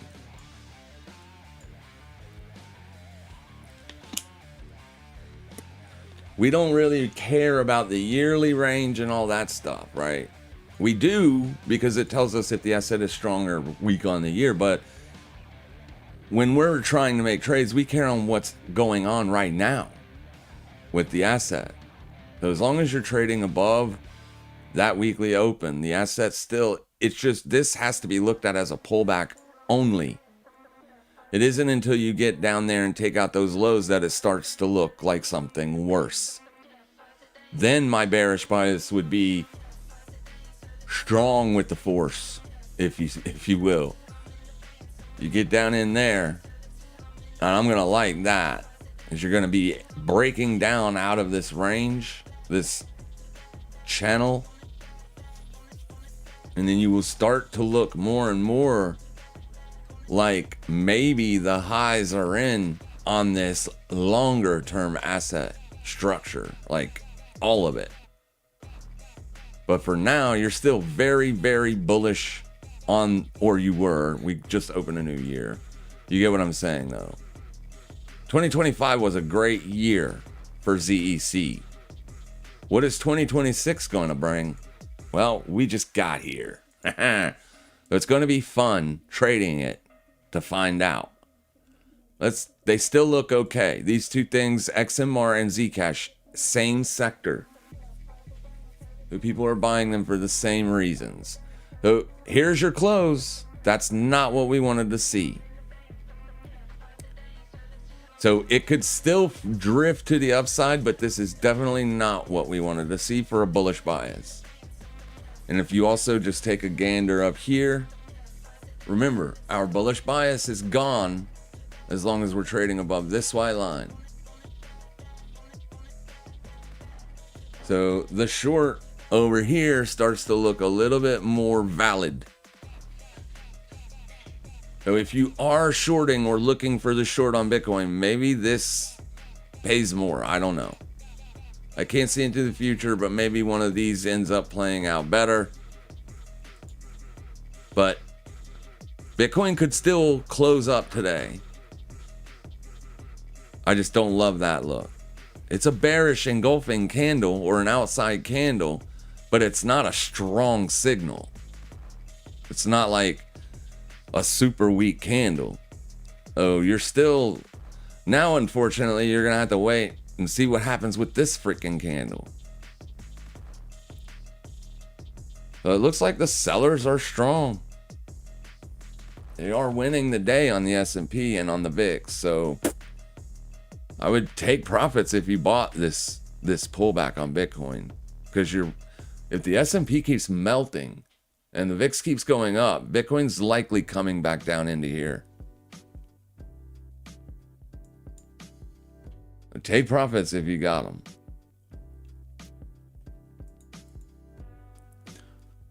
And it's gone. Sometimes that's how it happens.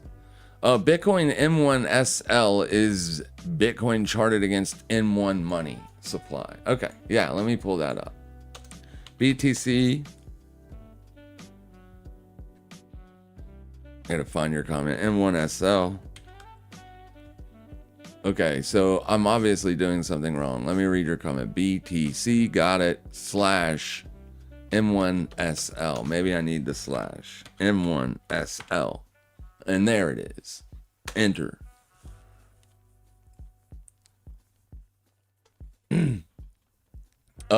It looks weak. It looks weak. It looks like it looks like Bitcoin. It's literally Bitcoin's price action. We're doing the exact same thing today on price alone. I don't know what I'm supposed to see on this. Maybe I'm doing something wrong, but I mean, the bias would be the same on this chart as my bias would be on Bitcoin from day to day. Longer term, I think Bitcoin is a long, but that's just because I'm becoming more and more of a Bitcoin maximalist, especially knowing how much those politicians are destroying the dollar. So I'm becoming more and more of a Bitcoin maximalist. So I think you should own some Bitcoin, and it doesn't matter at what price. You should just own Bitcoin. But I'm a trader, so I've got to make day-to-day bias decisions on it. And right now, on the near term, it still has to be bullish until we start closing back under the daily 21. And when you have that, it looks weak, right? The December open is holding as resistance still. It's until you get above that, that's resistance. And right here is the December open. As long as you're below that, that is resistance on this chart or on Bitcoin.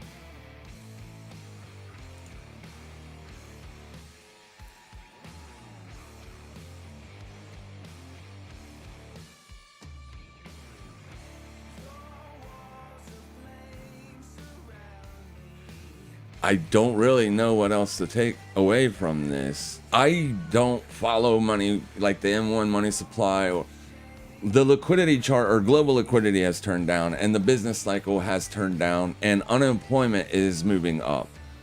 So you can start making more of a bearish case because of those factors, right? As long as global liquidity is on the downturn, as long as the business cycle, the PMIs specifically are under 50, right? Then Bitcoin it could struggle. You've also got the 4-year market cycle theory. If you want to use that, I believe that will break eventually. It maybe not be broke yet, but eventually it will be broken. The 4-year cycle model it's a limited sample set. We've only got 4 of them to look at. All 4 of them have worked out, but it's still a very small sample set. So eventually that will break. You need more. Oh, M1 money could also be looked at. But as long as this is down, as long as unemployment is going up, that's going to put a bind on Bitcoin. Not to mention that people are super bearish because this has had a 100% hit rate as far as calling recessions is concerned. It has a 100% hit rate. So as long as you're above 0, a recession is looming.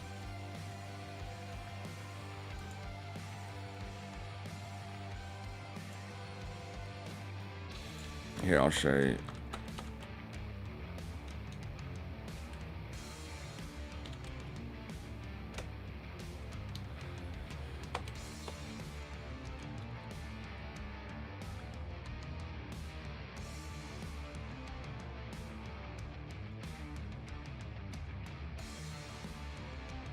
That one don't work. Okay. So just mark the 0 line, because it's when you're negative and then you go back into positive. That's the signal.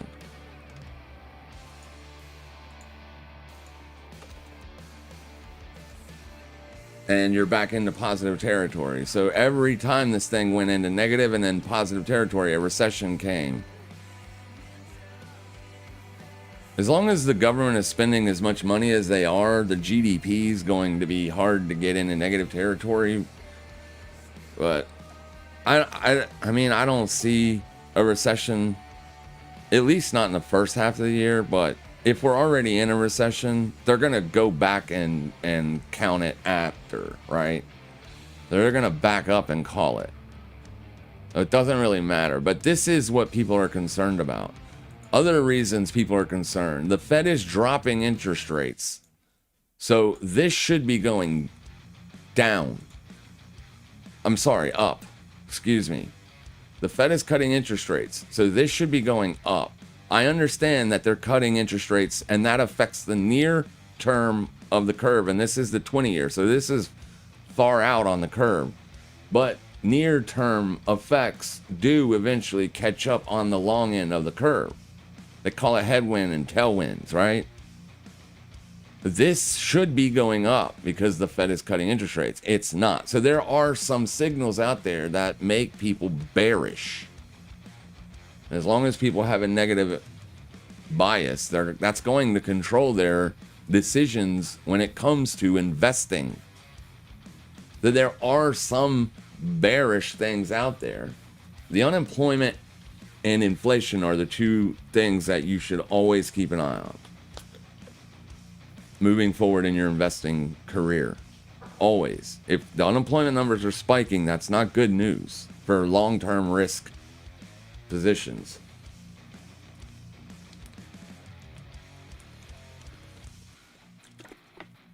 We know that AI is forecasted to break the job market, right? Everyone is saying it, that AI is going to decimate the job market.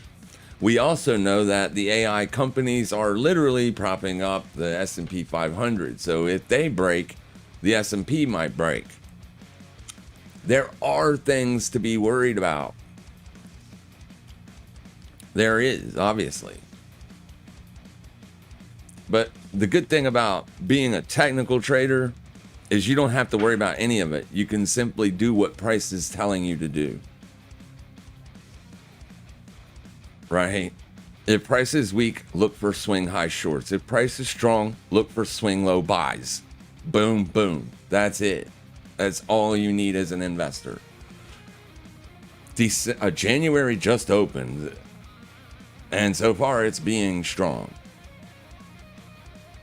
But it could be setting the yearly high. Now, we're not trying to anticipate this being the yearly high or anything like that. I'm just saying. On the near term, you have a little bit more strength than weakness here.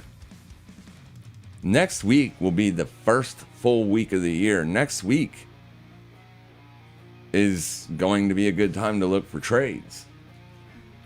Every week is a good time to look for trades. No, I mean short trades. Next week.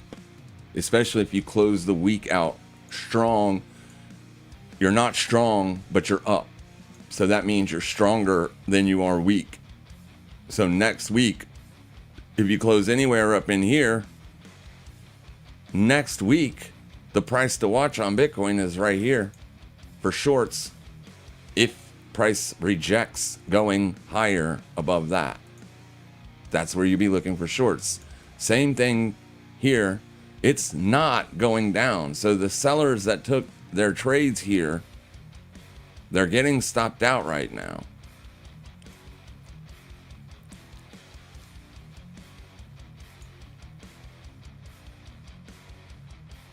The markets are like the S&P is going up, so that kind of puts the pressure to the upside for me, even though we have those longer term bearish factors happening. I can't take anything away from looking at that chart. I'm sorry. What is the money chart doing? The money supply chart? Like, can't you just pull that up? M1 money supply. Is that this? It's going up. Yeah, Bitcoin isn't though, unfortunately. This says that we should be looking for longs on Bitcoin.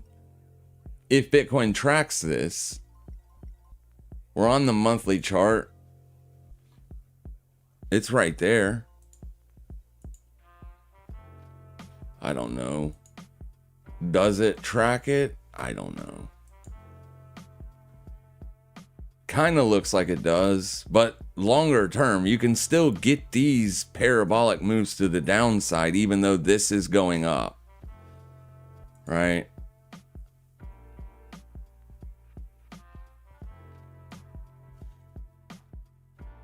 This is clearly going down while this is going up.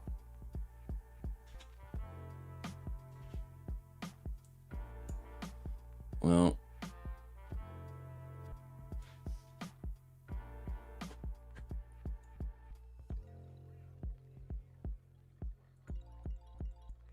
here, let's do it like this.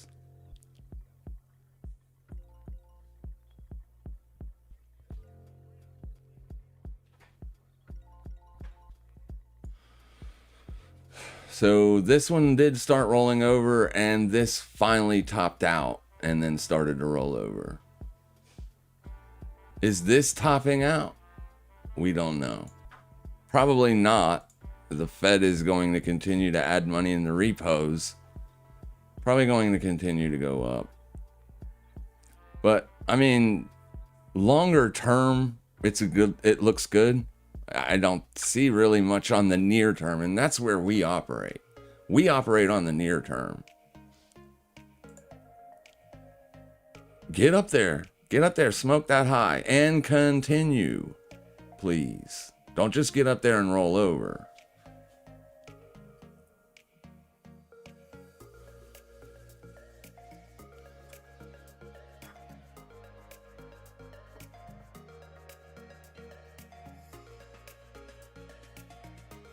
It's a good look.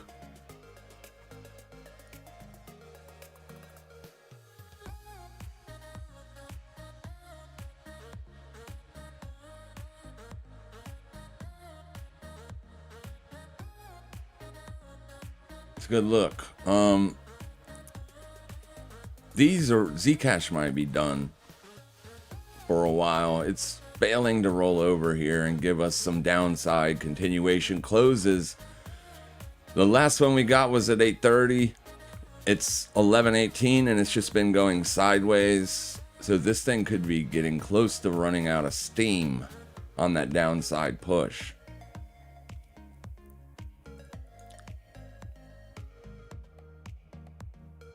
I don't like this bullish reaction here. And if you're a seller on Bitcoin, if you're bearish Bitcoin, right here is where you're looking to put those positions on. That position has not worked out for Pingu though. Probably is not going to work out for Bonk either. And Fartcoin is actually lagging the breakout, but it already had a large move up, so it's grinding. It'd probably be a buyer on Fartcoin at 30.08 as long as it doesn't put in a continuation move lower than that. So I would be looking for like a long here and targeting right there if I were to put that position on.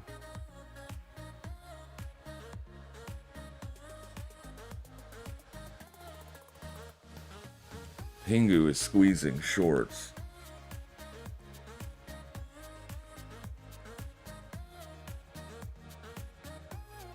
It's probably getting long in the tooth though. I mean, that's 1, 2, 3, 4, 5, 6, 7, 8, 9, 10 4-hour sessions in a row.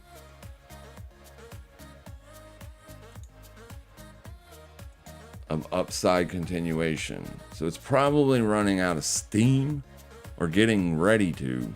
December's open is right there. If it could push up a little bit more, I could probably do a short there. But this thing's only up 10% from the open. I've seen it go up 30% before. So keep that in mind. Don't keep trying to short this thing all day. You will get wrecked. Try it once or twice max. It's very bullish right now. Netflix getting hammered. People are pissed about Stranger Things. Haha. Get woke, grow broke. I love that. That's so funny. I got a long Bitcoin in Asia. Nice job, Wes. So, right in here. One of these two wick lows, Wes got long. Hopefully it was that lower one. Because that wick damn near got your stop. But yeah, good stuff, man. It's a beautiful pullback. Right to a fantastic place for the long. CME gap. Is there a CME gap? Let's look. I don't even really look anymore.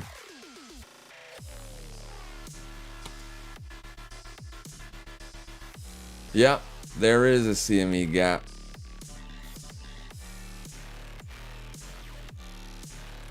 Sure is.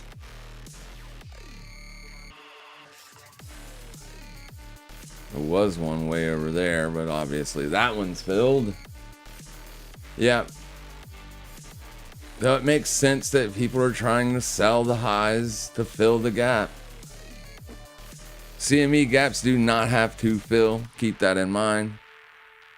They do usually fill, but they do not have to. That gap is filled. That gap filled. Filled.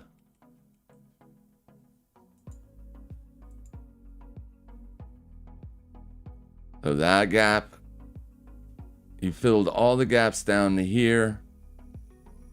Are there any gaps down here? No, that's filled. Are there any gaps lower than this?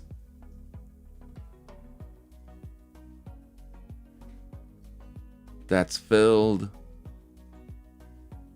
There's a very tiny gap right there, but I would call that filled. Here's a gap that isn't filled yet. So you filled all CME gaps down to 54K.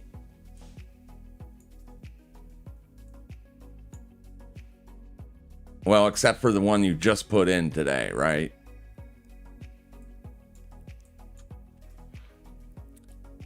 That is the actual gap right there. Because the gap is from the close to the open. So that's your gap. That's your unfilled CME gap.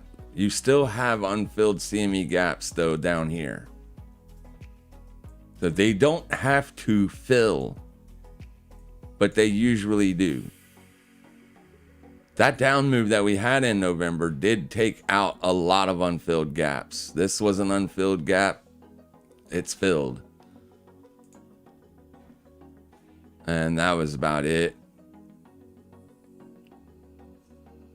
That one's filled too because it's all filled. These are the only two gaps left on the chart. There's one somewhere else. I know there's one like a $70 gap or something like insane down at 9,000, but this gap is filled. There is a very small gap there. Very tiny. Because you just gap and go. Like you just opened and went. You didn't put in a down. You didn't fill that gap either. But, I mean, you did that day. That's what I'm saying. Like, but the gap is actually from the close. There's another gap here.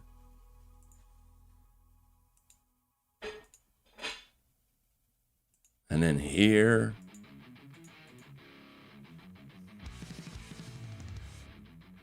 But some people probably don't look at those as gaps because price did trade up there intraday. I don't know. I'll let you be the judge of that. Gaps do not have to fill. As long as you're trading above these swing highs, the short is up here. My data's lagged on this, so I have real-time data. I don't see the need to pay TradingView for it. I already have it. But yeah, you'll have a gap there until you fill it. Next gap way down here. This would be a fantastic buying opportunity if Bitcoin got down there, in my opinion. I love how it's opening, though. That is the yearly open there. Huh. Yeah, slight gap on the CME.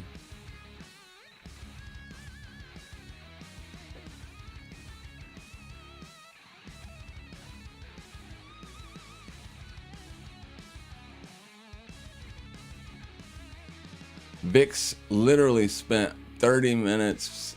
That's an hour and a half. Not quite an hour and a half. Like an hour and... yeah, almost an hour. Like an hour and 15 minutes above that price, but is now falling again.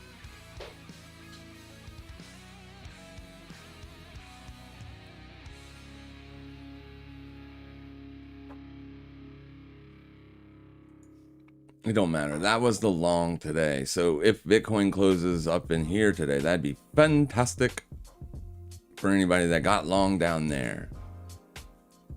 There isn't any fresh longs to take, and I don't have a sell side bias on Bitcoin as long as the VIX is under 1526. It's the 12-month chart and current price action in relation to 2017 yearly range highs. I thought it might be of note. I'll take a look at it.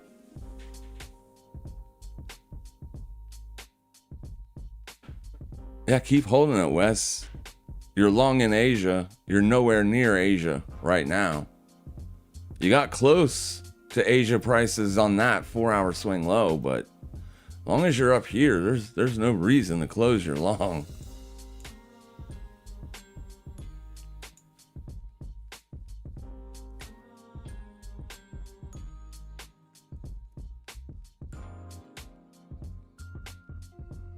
Okay, so let's look at this now.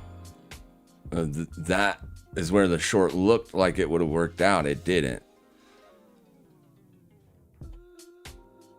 You're going to be fighting bullish momentum by trying to sell this all day. I don't love the short. That's why I didn't take it. Bitcoin putting in that move that we wanted to see. Finally, it did make a higher high, but it's rejecting there for now. That is where the sellers will be.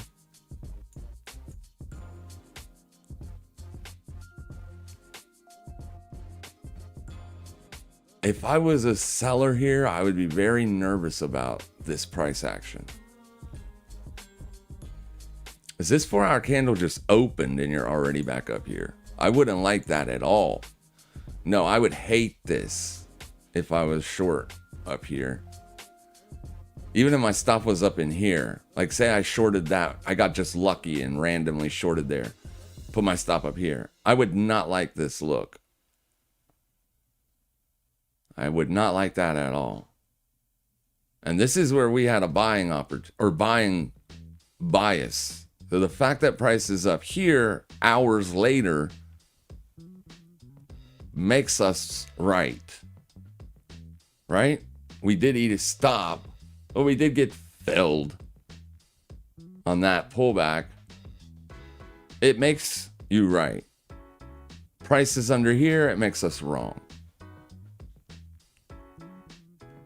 We were a buyer coming into New York session, and the New York session is long gone and price is way up there.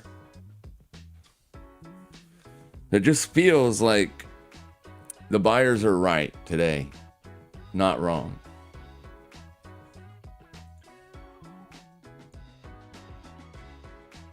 And it's as simple as that. Right? It's as simple as that. It's just about mitigating risk. I'm not good at predicting what the price will do. It's just about mitigating risk. I know where I want to put the risk on. Sometimes you can get chopped up. Just keep that in mind as well. Don't get chopped up. Don't allow yourself to get chopped up more than a couple times. Like, that's all on you as the investor, as the trader. Or if you're going to get to a place that could get you chopped, use less leverage, wider stop loss. A wider stop loss would have been good here because that's our initial entry. Just a little bit wider, we would have been okay. Stop loss was down here. So we just barely ate the stop on the first attempt. Didn't love getting filled on it, but it happened before I seen it happen. I said I probably wouldn't take the trade on this pullback because I wouldn't love the way that it looks. It's scary, right? This is the reaction you want to see. So when you see this happen after, it gets nerve-wracking, scary. But the fill happened before I seen the fill happen. Makes it not good. I mean, it makes it good, but yeah, nerve-wracking stuff. This is the stuff we can't predict. We can only predict where we want to put our entries, and we can only manage what we lose when we're wrong. But this is definitely a good look. And it would be hard for me to be a seller all day as long as the VIX is trading under this white line.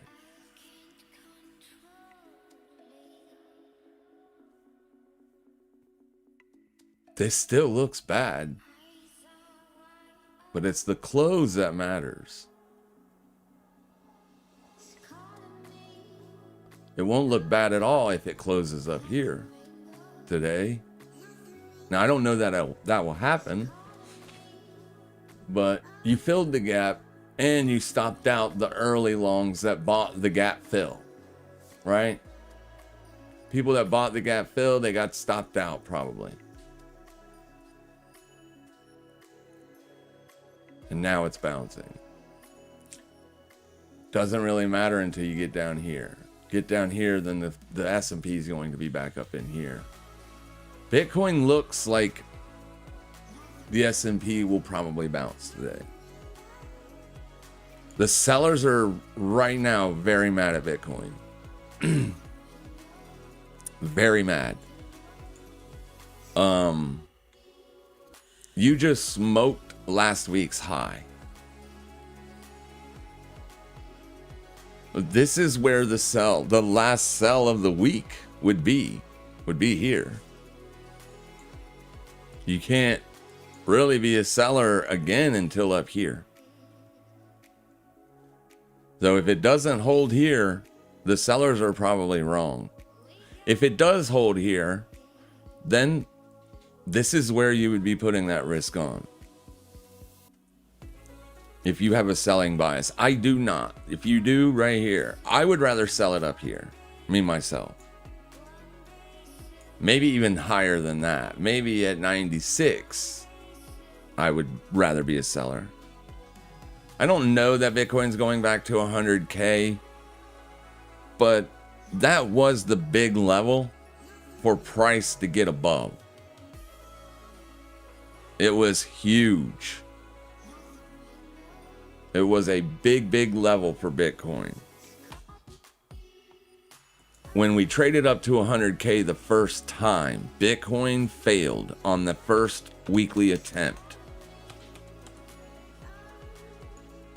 It failed to even get there. And then the next week, but the buyers were front running the open. And you finally got it. A lot of chop right here for a long time. And then boom, back above it. So I don't know if we can get back up there, but if it does get back up there and it rejects, I'll probably put on downside trades, not because I have a bearish bias on Bitcoin, but because it'd be another opportunity for me to put on a long-term downside protection hedge on futures. I have that hedge on inputs, but I would like to get it on back on in futures. I just cannot be a seller down here. It just doesn't make sense to me. Today's Friday, so a good strong close today up in this gapped area. There's not much price action in there since the early parts of December. Like you're liquidating 2 weeks of highs here.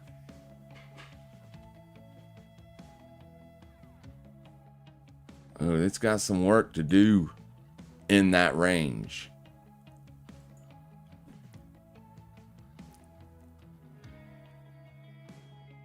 And there's to be a seller here, you're also selling in front of all that liquidity.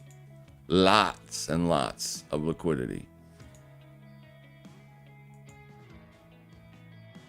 Tons of it. There's a botch of liquidity down here too.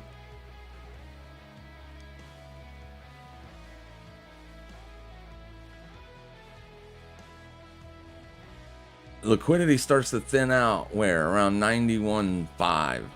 Above 91.5, it starts to thin out a little bit. Gets thinner.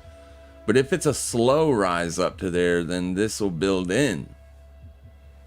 The liquidity will build in because no matter what I say, people are going to be shorting this.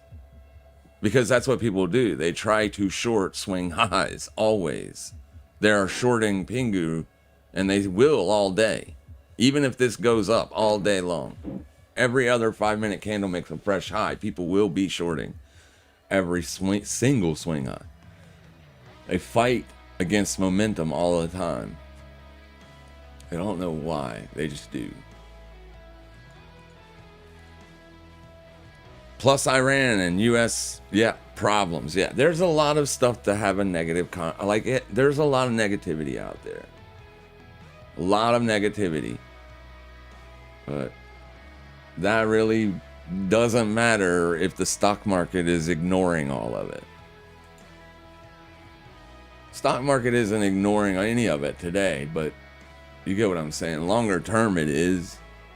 People have been trying to sell the S&P down to an oblivion since October. Like, the markets have been bearish since the highs were put in October. We just made fresh all-time highs in December. At some point, you got to say, well, being bearish isn't working, or it's not paying the bills. On Bitcoin hasn't done anything in December. It hasn't made an upside break or downside break. And today's volume, I would love to see today's volume break out above this orange line. I would love to see that. Even if you don't get any continuation on Saturday or Sunday, but I would love to see it. If it just fails here, it's just a lot more of what we've already seen this month. It's a lot more nothingness. The ZEC is pushing up pretty good here. Now you're starting to push up into this stuff back up in here. I don't want to see that either. I'd love to see this roll over here. We'll see if it does. But I definitely don't want to see it pushing up above 500 anymore. Not today. I don't think it will, but we'll see.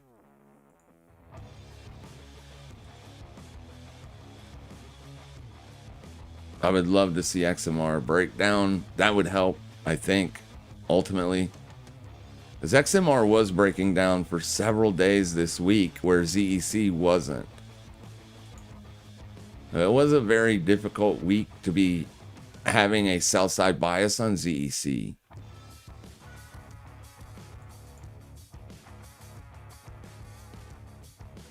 But we'll see what happens. And then ultimately, dollar did give a nice continuation move lower, but is bouncing here. Remember, we need the dollar trending under this stuff.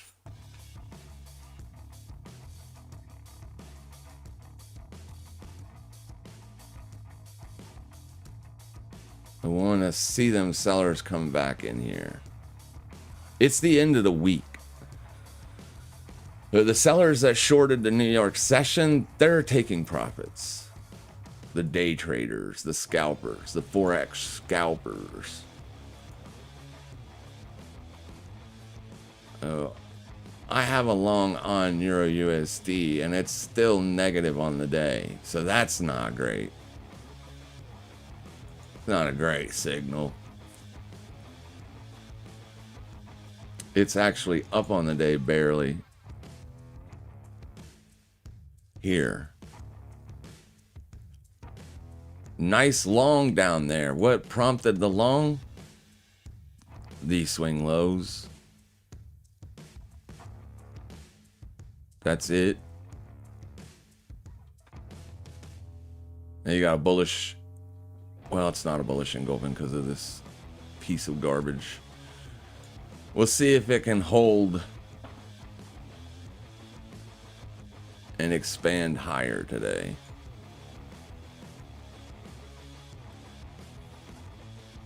People getting excited about Bitcoin, that is the cue to sell. Are people getting excited? Was trading in Q. I should have added during New York. It didn't. Lower one, I've never worried. Okay. The model for Wes in a consolidation is whichever side is taken first, fade that move.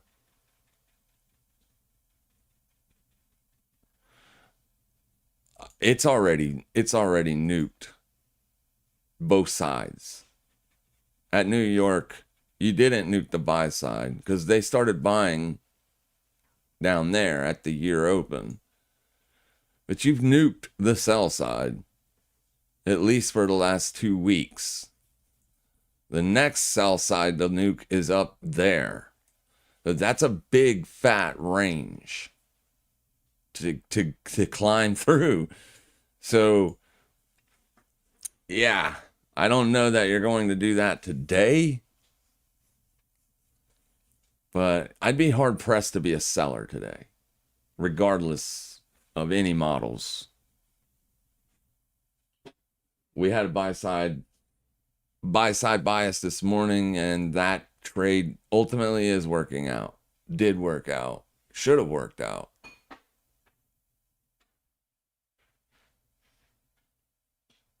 My positioning is just garbage. Yeah. Oh, 2 weeks from now. I see what you're saying. Yeah. If it stays in this range, that's the key. Is it going to stay in this range? Right now, you've got sellers that are going to sell here. Anybody that thinks January is going to be negative, they're going to sell here. It makes sense to be a seller here. The next place to look is up there. So, yeah, this is going, it's going to take Bitcoin all day to get through this stuff, if it even can. You have sellers jumping on it right now. If I thought Bitcoin was going to be bearish in January, then I would be selling it right here, not buying it. The day trade was to buy the pullback in the intraday. This should have been a take profit move for you. Anytime you get the direction in your bias, take profits. Move your stop, because this is the where the sellers will be. It's where I would be if I was a seller.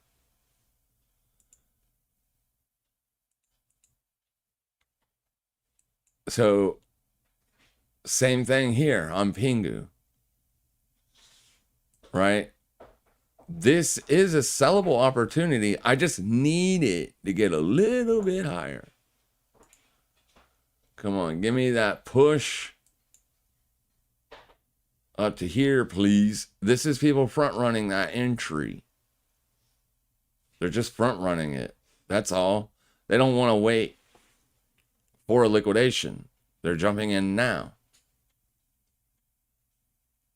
I don't know that it will be a successful trade, but if I was going to be putting on negative risk or looking for a negative move in January, this is where I'd want to put that risk on.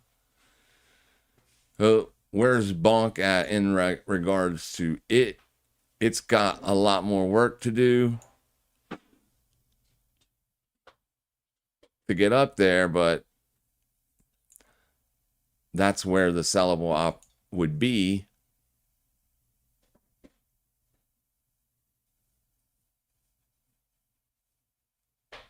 Today is a big bullish day on volume. But on this, it doesn't look like that. On this, it looks like, nah, it's going up. And then Fartcoin finally breaking out to the upside. I don't even know. It didn't even give us a long opportunity there, but here it is. That would have been the take profit move on Fartcoin. The yen is trading. It's a down day today, but it's backing off the lows. That could be happening because the dollar is going down. There's not a lot of stuff that says that it's risk off today or anything, except the S&P is trading at the lows. That's it. I'd say today that what the majority of today's price action is probably done.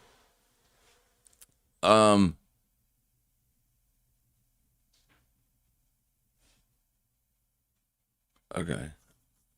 All right. Does anybody got any other assets they want to take a look at? while we're still here.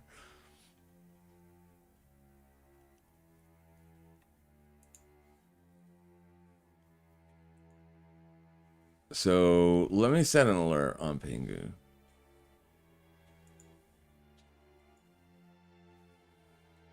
Just cause I will, let me do this real quick.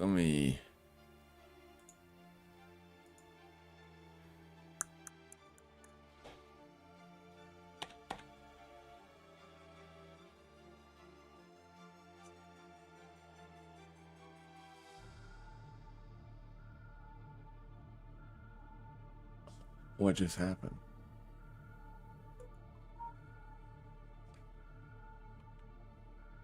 Nothing. Uh-huh. Oh, okay. I see what happened. All right. Pingu. Not much volume up here, so it doesn't look like people are taking this as a short opportunity.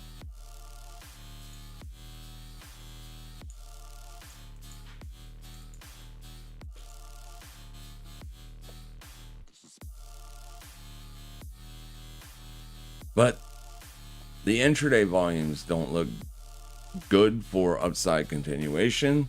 They didn't look good for upside continuation over here or over here either. There's definitely a divergence from those swings.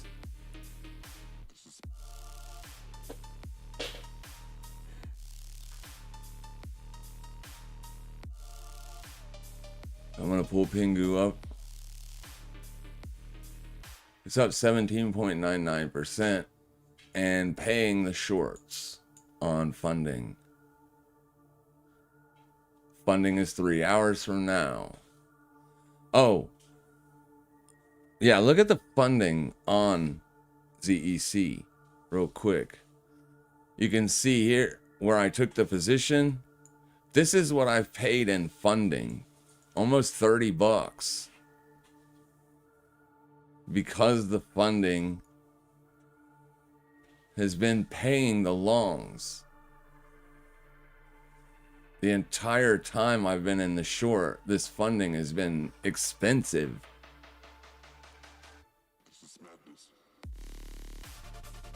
So whenever the shorts are paying the longs, it comes out of your pocket.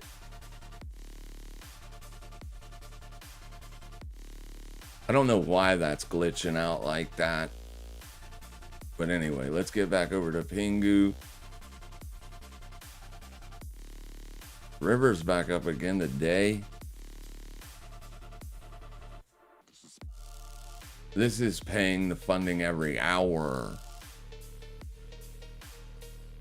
There's no way I'd be shorting this. No way. Anyways, let's get back to Pingu. Pingu is paying the shorts. It's up 17%. I need a push up so I can get short, though. I can't chase it here, not with a full-size position. I could take a very tiny position here.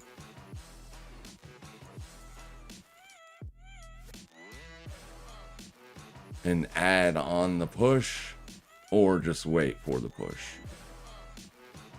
Because this is, I want to see what it does when it gets up here. I do not have a bearish bias, but this is a technical objective level to watch for rejection.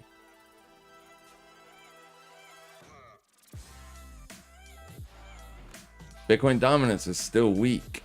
As long as dominance stays weak, these things are bullish. And it don't look bearish out there today, does it? I mean, Pepe's up 22% for goodness sake.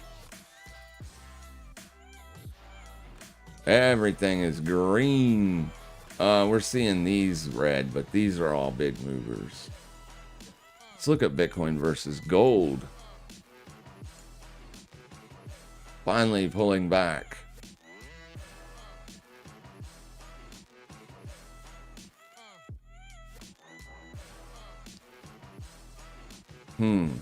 Yeah, that looks okay. If that can hold as resistance. I'd love to see Bitcoin versus gold back down under these lows. Obviously, the trend has been the opposite direction for a long time. So this is where the action is. It's a failed breakout.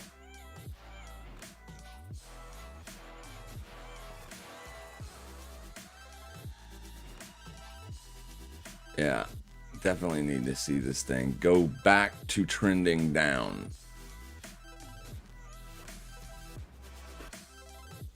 Liquidated a few years, 2 years, 2025 and 2024's. No, you didn't get, that's 2024's high right there. Sorry.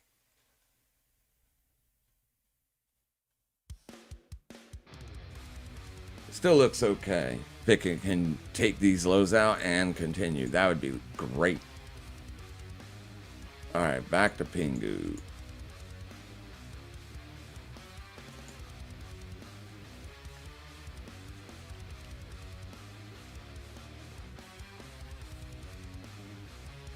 Okay, we can take this out because this is the next place. So if the short fails here, we wouldn't really be interested in looking for another short till up there. There's probably many weekly swing highs up here. There is. Okay. You got one right there. That would actually be a better place to look for shorts than December's open. But only if it fails there. So I'll be watching this price today. Not so much the December open.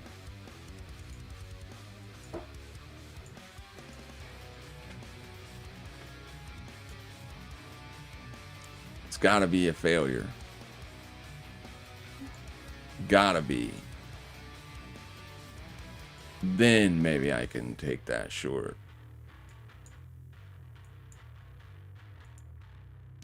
The thing is still trending to the upside for right now. Yeah, that's what I'll be watching later on today, guys. STRC. Okay, so STRC is, you basically would be getting long STRC if you were trying to make or generate a yield.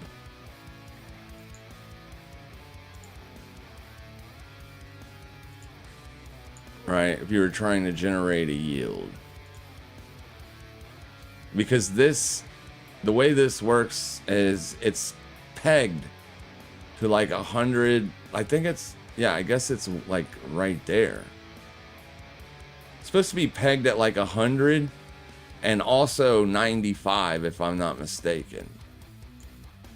So the best place to buy STRC if you're trying to generate a yield would be down here. I'm not 100% certain that that is the price. I think it is. But you definitely don't want to be buying it when it's at 100 because the way this works is strategy themselves sell it when it gets into the 100 area.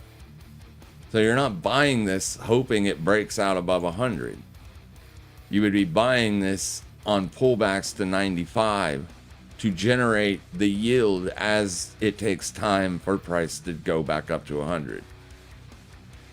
So this would be a better product to buy down in here for yield generation, to develop, you know, to gain money, to put your money to work.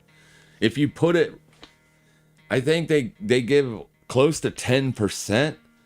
So it makes more sense to put it in this product than it does, say, the US Treasuries, because they only pay 4.5%. So if you're trying to generate a big yield, the problem is all the FUD that's going on with MSTR right now. So like if MSTR has to sell its Bitcoin holdings because it's no longer allowed in the index fund, so it's not going to get those index flows, that's going to hurt it. So that could hurt this product. I definitely would not be a buyer up here. This isn't something you want to sell as a short either. I am sure there are tons of fees associated with shorting this product. I'm sure you're going to pay huge fees. So I could be a buyer, but only at where it's pegged at where it's supposed to go up. If that's 95, it could be 97 for all. I don't know where, but just please understand that this thing can be a lot more volatile than you want it to be.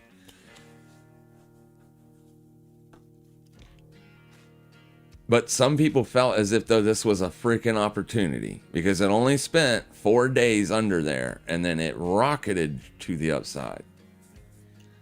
That this would be where I'd be looking to put that risk on if I was trying to generate yields on STRC. There's no technical analysis to do on this product because the whole game plan is strategy wants you to invest money in this product, and if you do, they'll pay you for it. That's it's not going to trade technically. It's a liquidity, it's a thing to draw liquidity in. So I don't see any reason to trade this. This would be something you would just buy when it gets close to the low end of the spread and then generate that fund. The same way you would be if you were investing in treasuries. It would be a long-term hold. You just don't want to put more money in the bank. You got over $250,000. The USD, what is it? The FDIC only insures up to $250,000. What do you do if you got $1 million? That's what you do. You take $250,000, you put it in a savings account. You take the other $750,000 and you put it into a product like this.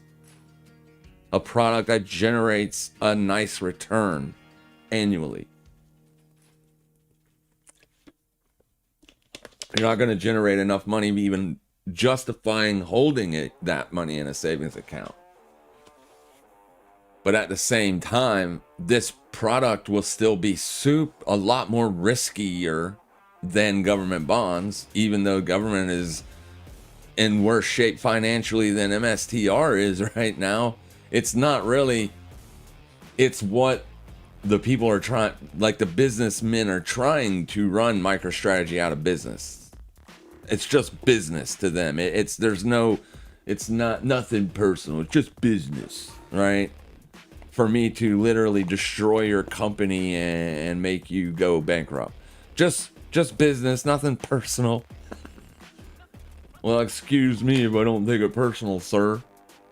While you destroy my company. Yeah, so there's people that are trying to destroy MicroStrategy itself. That's the risk on STRC. All right, we are getting that push here on Pingu. Do we want to see what it does up here? This would be that final week high liquidation. And there's nothing else until the next monthly swing high. Now there's a weekly resistance level up there, but if it's going to go down, it should go down from here. I don't think it will go down as long as Bitcoin is strong today. So this isn't my favorite short setup ever. Like, I don't even think you should be trying to short it. If you're trying to short it, it's because you think it's gone up too much, too quick, and you think it needs to pull back. That would be the only valid excuse to be even looking for a short on this right now. But the short would be here. So if we can get to here, liquidate it, and then drop back under it, we'll put on a quick near-term short scalp, and we'll be only targeting a retest down to here. That's a 4% move. So you should, if that plays out, you should be able to generate a profit target of 103.99 or a little bit higher than 103.99, because you don't know that you'll get a full-on retest of that level. We think it will, but 10421. So short price 10834. Take profit right there. So the trade idea would look like this.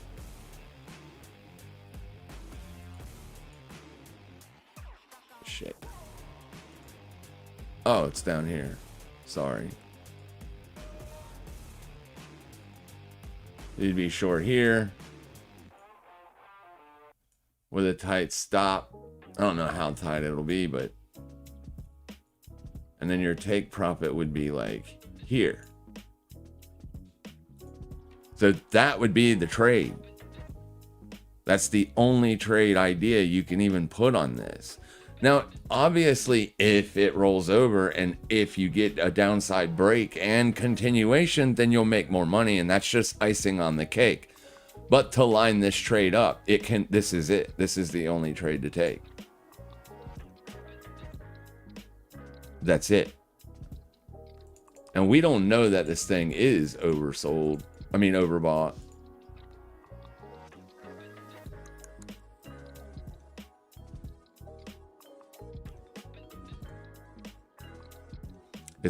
is overbought. It's overbought to the tune of 81 points.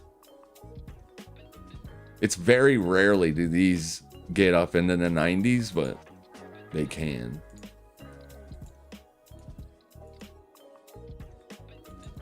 It's just not as overbought. Oh shit, I forgot to do one more thing. It's just not as overbought as I would want it to be when doing a reversion style trade, because that's what this is. This is only a reversion trade. You're looking for it to revert to the mean.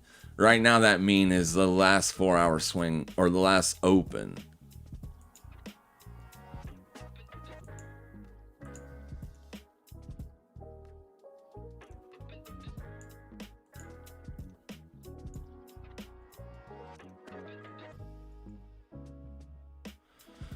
We don't know that it can get up there, but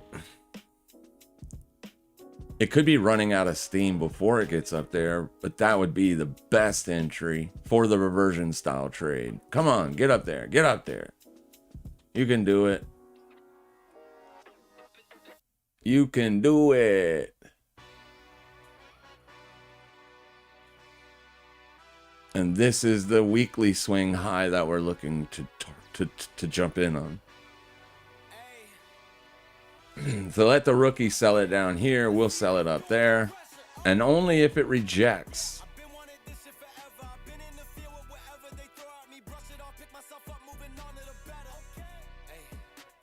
The risk is all the way up there. So if you take the trade right now, you're losing 1.37% of potential profit. I don't know that it will go up there. So I would have to ask you, can you set in that much pain? Because this is where I would expect it to roll over. Now, if it doesn't roll over there, then the trade isn't a reversion to the mean trade. You know what I mean? You're going to get ran over. It's too bullish. It's got too much momentum in it. So even if you think it should pull back that deep, it doesn't mean it will.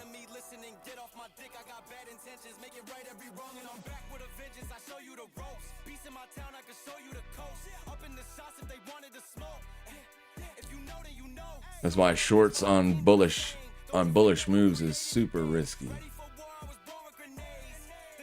Same for buying bearish moves when there's a lot of momentum. Any other assets? Yen is, like I said, it's not doing a whole lot today. It's being the yen. Euro USD is getting rejected hard here. I don't like that. Aussie yen put in a massive liquidation run and then broke back to the upside. Then it dropped again today. It's not because of yen strength. It's because of Aussie weakness. Yeah. This is still bullish. I wouldn't be trying to put on dollar shorts. I would have put them on earlier this morning. I don't think I could put them on now. It's late in the week. So we're going to have a whole new trading range to look at next week. Next week, we're going to be focusing on these areas. And of course, wherever this candle closes, that will be the short for next week. Not here.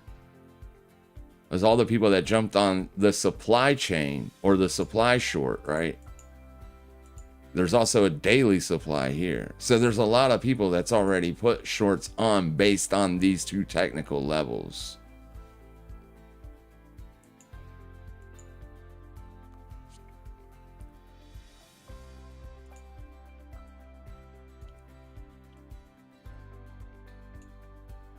Oh, my computer just slowed way down. I don't know what that's about. Yeah. People were putting those trades on based on these levels. You did not take that swing high out yet. So this would be like a double top. It would feel to me like price would go up there first. Then after it liquidates that, if it starts to reject or show any kind of weakness, then I would be willing to take that short next week, not today. If it doesn't get back up here, then the people that sold it here will be like, shoo, you know what I mean? They'll be happy. But next week, I would be too concerned with the spike up into there. And then let's see what happens after that. That would be the trade to make on the dollar. The Pingu, maybe it doesn't give us the move up to here. Maybe it does later. This is really where I'd want to put the trade on, and it would just be this trade. I would just want to see a slight peak above and then a rejection. So something like this. Like show me almost an instant rejection. I can put that on and I can target this area. Take profits, then move your stop to break even because there's too much bullish momentum. This could end up being bought and then you get stopped out again. So that's the only trade setup to take on Pingu, in my opinion. If it's trading above this white line, you do not put the short on because there's so much bullish momentum. Now, with that being said, the volume looks okay for this trade. The deltas are showing a definite struggle. So we do know that the sellers are trying to short it, but that could also cause a short squeeze.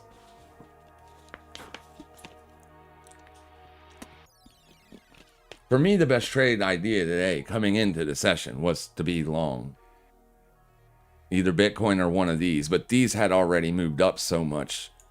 There wasn't really any long side gains left to make on them. If you think about it, I mean, that's a massive move. 20%. A huge move. And that could keep it going up. This thing could close up in here today. It close up 30%. And next week, we'll start the week off hopefully running and nice and strong. Yeah. But Bitcoin looking pretty good still. Loving it. Loving it. I would love to see this thing close up in here and start building in this range. We don't need to look at December anymore because also notice this down here. Your deltas are trying to they're getting bigger. So that could cause a squeeze style move today. I hope it does. We'll see what happens with it. I'm long. I'll hold it. We'll see what happens. But anyways, if we wanted to look at December for Bitcoin, the POC, this is kind of what had me super bullish down in here, was this POC when we were trading over in this area of December, the point of control for December was up here at December's open. When it traded down into here and this, it migrated lower. So what I said basically when I made that post was, now that this has migrated lower, it could mean, you know, either the sellers have migrated lower, which means a breakdown is coming, or it's being bought up. Like these sellers that are jumping on this, they're not getting continuation because there's some large orders down here soaking it up. Because every time it gets down in this area, it literally rejects and you get this bullish pop. Now just look at it in terms of a big buyer. Look at it in terms of a big buyer. You buy the December low, boom. And price reacts extremely bullish because of your big bid down there, right? But you don't do anything. You let retail and the negativity beat it back down. You just let retail and the negativity beat it back down, and then boom, you hit it again. You don't do anything. Retail comes lower, forcing their shorts even lower. Every time price comes back, you buy. Price goes up, retail hits it again, it comes back down. Now you're creeping up. So the point of control migrates lower. A big buyer, sellers jump on it again, big buyer shows up again, sellers hit it again, big buyer shows up again. Where's the sellers? Well, there's a very good chance they're going to be exhausted here. So we could see a large repricing move all the way up to here. I'm not saying that's going to happen. That's why we were looking for the long this morning.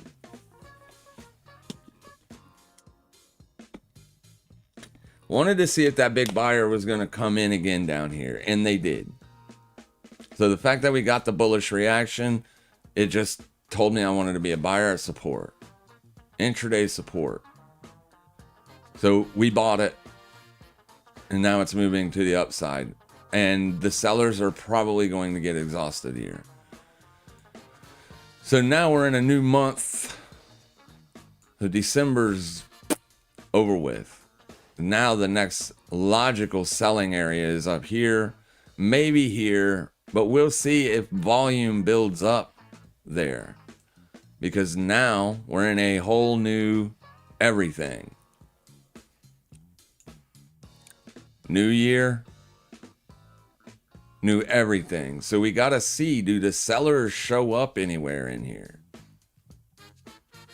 If you just blast through, this is likely going to be very thin, small nodes. So you'll have to build in liquidity to even be able to look for the short again.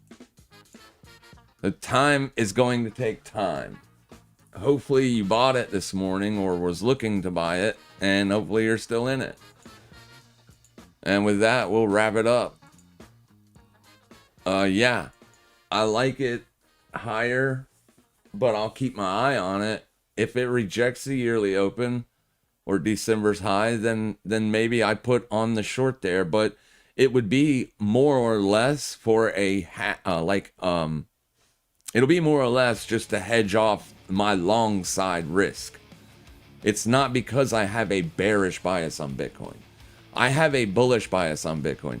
I think while Bitcoin's been slowly trading down here and everybody's been super negative and super fuddy, I wouldn't be surprised if big banks were not accumulating this up hand over fist. I would not doubt it at all if we make a new fresh all-time high in the year 2026. Would not be surprised at all. So I don't have a bearish bias, but I do want to put on a short to protect my upside, simply because the structure, the long-term structure, is still bearish. And as long as the long-term structure is bearish, I have to be concerned for the downside trade. So if we get above December's high, then where do we start looking to put risk on for the short? Well, we won't know. That's the scary part about looking for the short, because the sellers should be able to control it from here if they're still selling. We shouldn't need a 50 or a 618 or even a 786 retest of this range. We shouldn't need that. So what I'm saying, long term, if Bitcoin is as weak as everyone thinks it is, and that's a big fat if, a large fat if, like a 500-pound if, the sellers are still in charge on Bitcoin and we are going to see fresh lows, right? If we are going to take out that November low and that April low, then those sellers need to come in right here. And they need to come in within at least a week. So if Bitcoin trades choppy up in here for the month of January, right? If it just, for whatever reason, cannot break out, then here's where you should be looking to put on shorts, whether you're trying to make money or if you're trying to hedge your long side portfolio. If Bitcoin doesn't do that, so if Bitcoin breaks out strongly above this, puts in a higher low, and then starts to put in another high, then I don't think you should be short. I think at that point, you should have bought these lows, like I said to do in the first place, because long term, Bitcoin could really take off. So right here is the price to watch for the sell. Now we got our Pingu alert. So that was the first alert. Let's see if we get up there. I'll put the trade on with you, but it's got to get up there. We could go ahead and put it on now, a small port, like not our full piece. So go ahead and put on a little bit now. I don't love the trade, but it is what it is. So set stop, and I will add, this is just to make sure I don't get blowed out. Right, this is just to make sure I don't get blowed out, because I want to put on a $500 size position here. So I'm in with like 25% of what I want to have on here. Right? This is where we would be looking to operate. Now, if you look here on weeks, we didn't quite get up to that. This is that weekly high. Uh-oh, wait a minute. Yeah, we didn't quite get there yet. But this is where I want to put that risk on. So if price gets up here and then shows me an inability to trade higher, it starts to reject, then I will add to the position here with $500 or 350 bucks to make this a $500 position size right there. So that way, if I get that retracement or that reversion to the mean, and this is the mean, that's where I will take profits.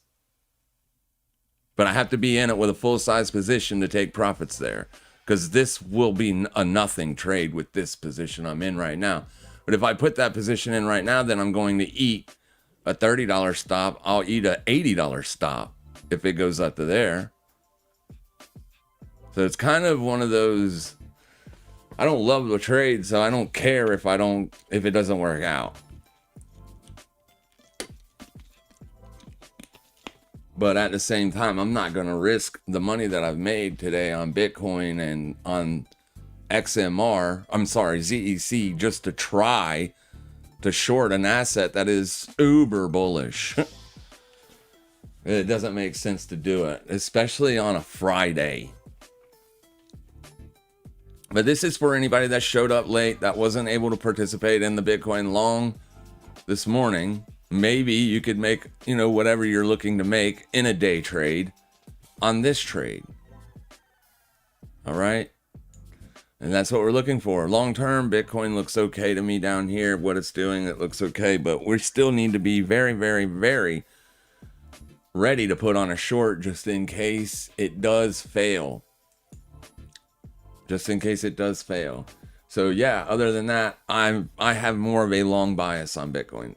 Unemployment is not high enough yet to where I think it's going to even matter. So with that being said, if big buyers have been soaking up Bitcoin for the entire month, there's no telling how high it could go.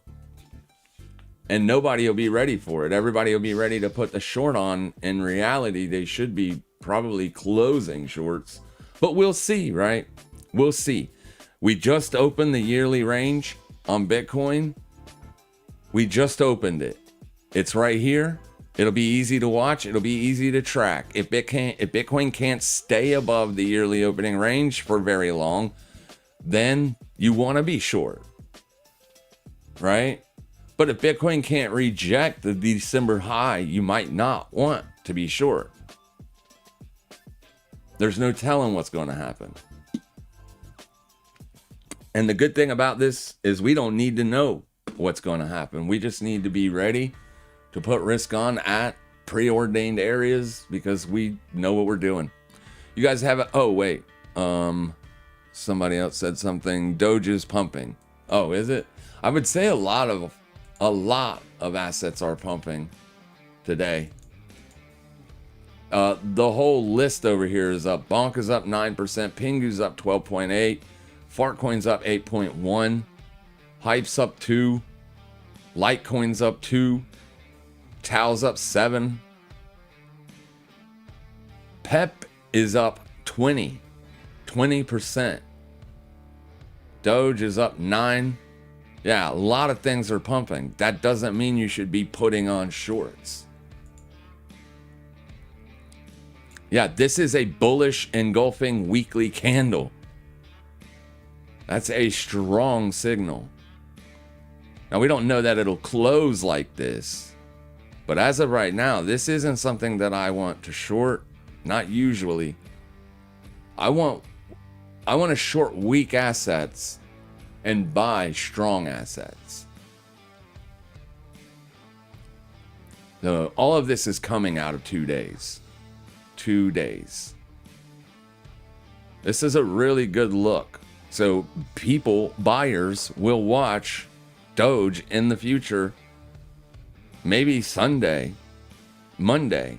Can it hold 12,968 as support? If it can, people will buy it. Because it's no longer weak. It's a new year. People are going to be putting on new positions. Long positions. It's a new year. What happened last year does not matter anymore. So that big breakdown in November does not matter anymore. What matters now is what happens moving on as the year goes. That's what matters. And that's how people are going to position. It's a brand new year. Everything you lost last year, forget about it. You're going to make more than that this year. All right, with that, we'll wrap it up. You guys have a fantastic rest of your day. Make sure you guys trade safe, trade smart, and as always, happy trading, everybody.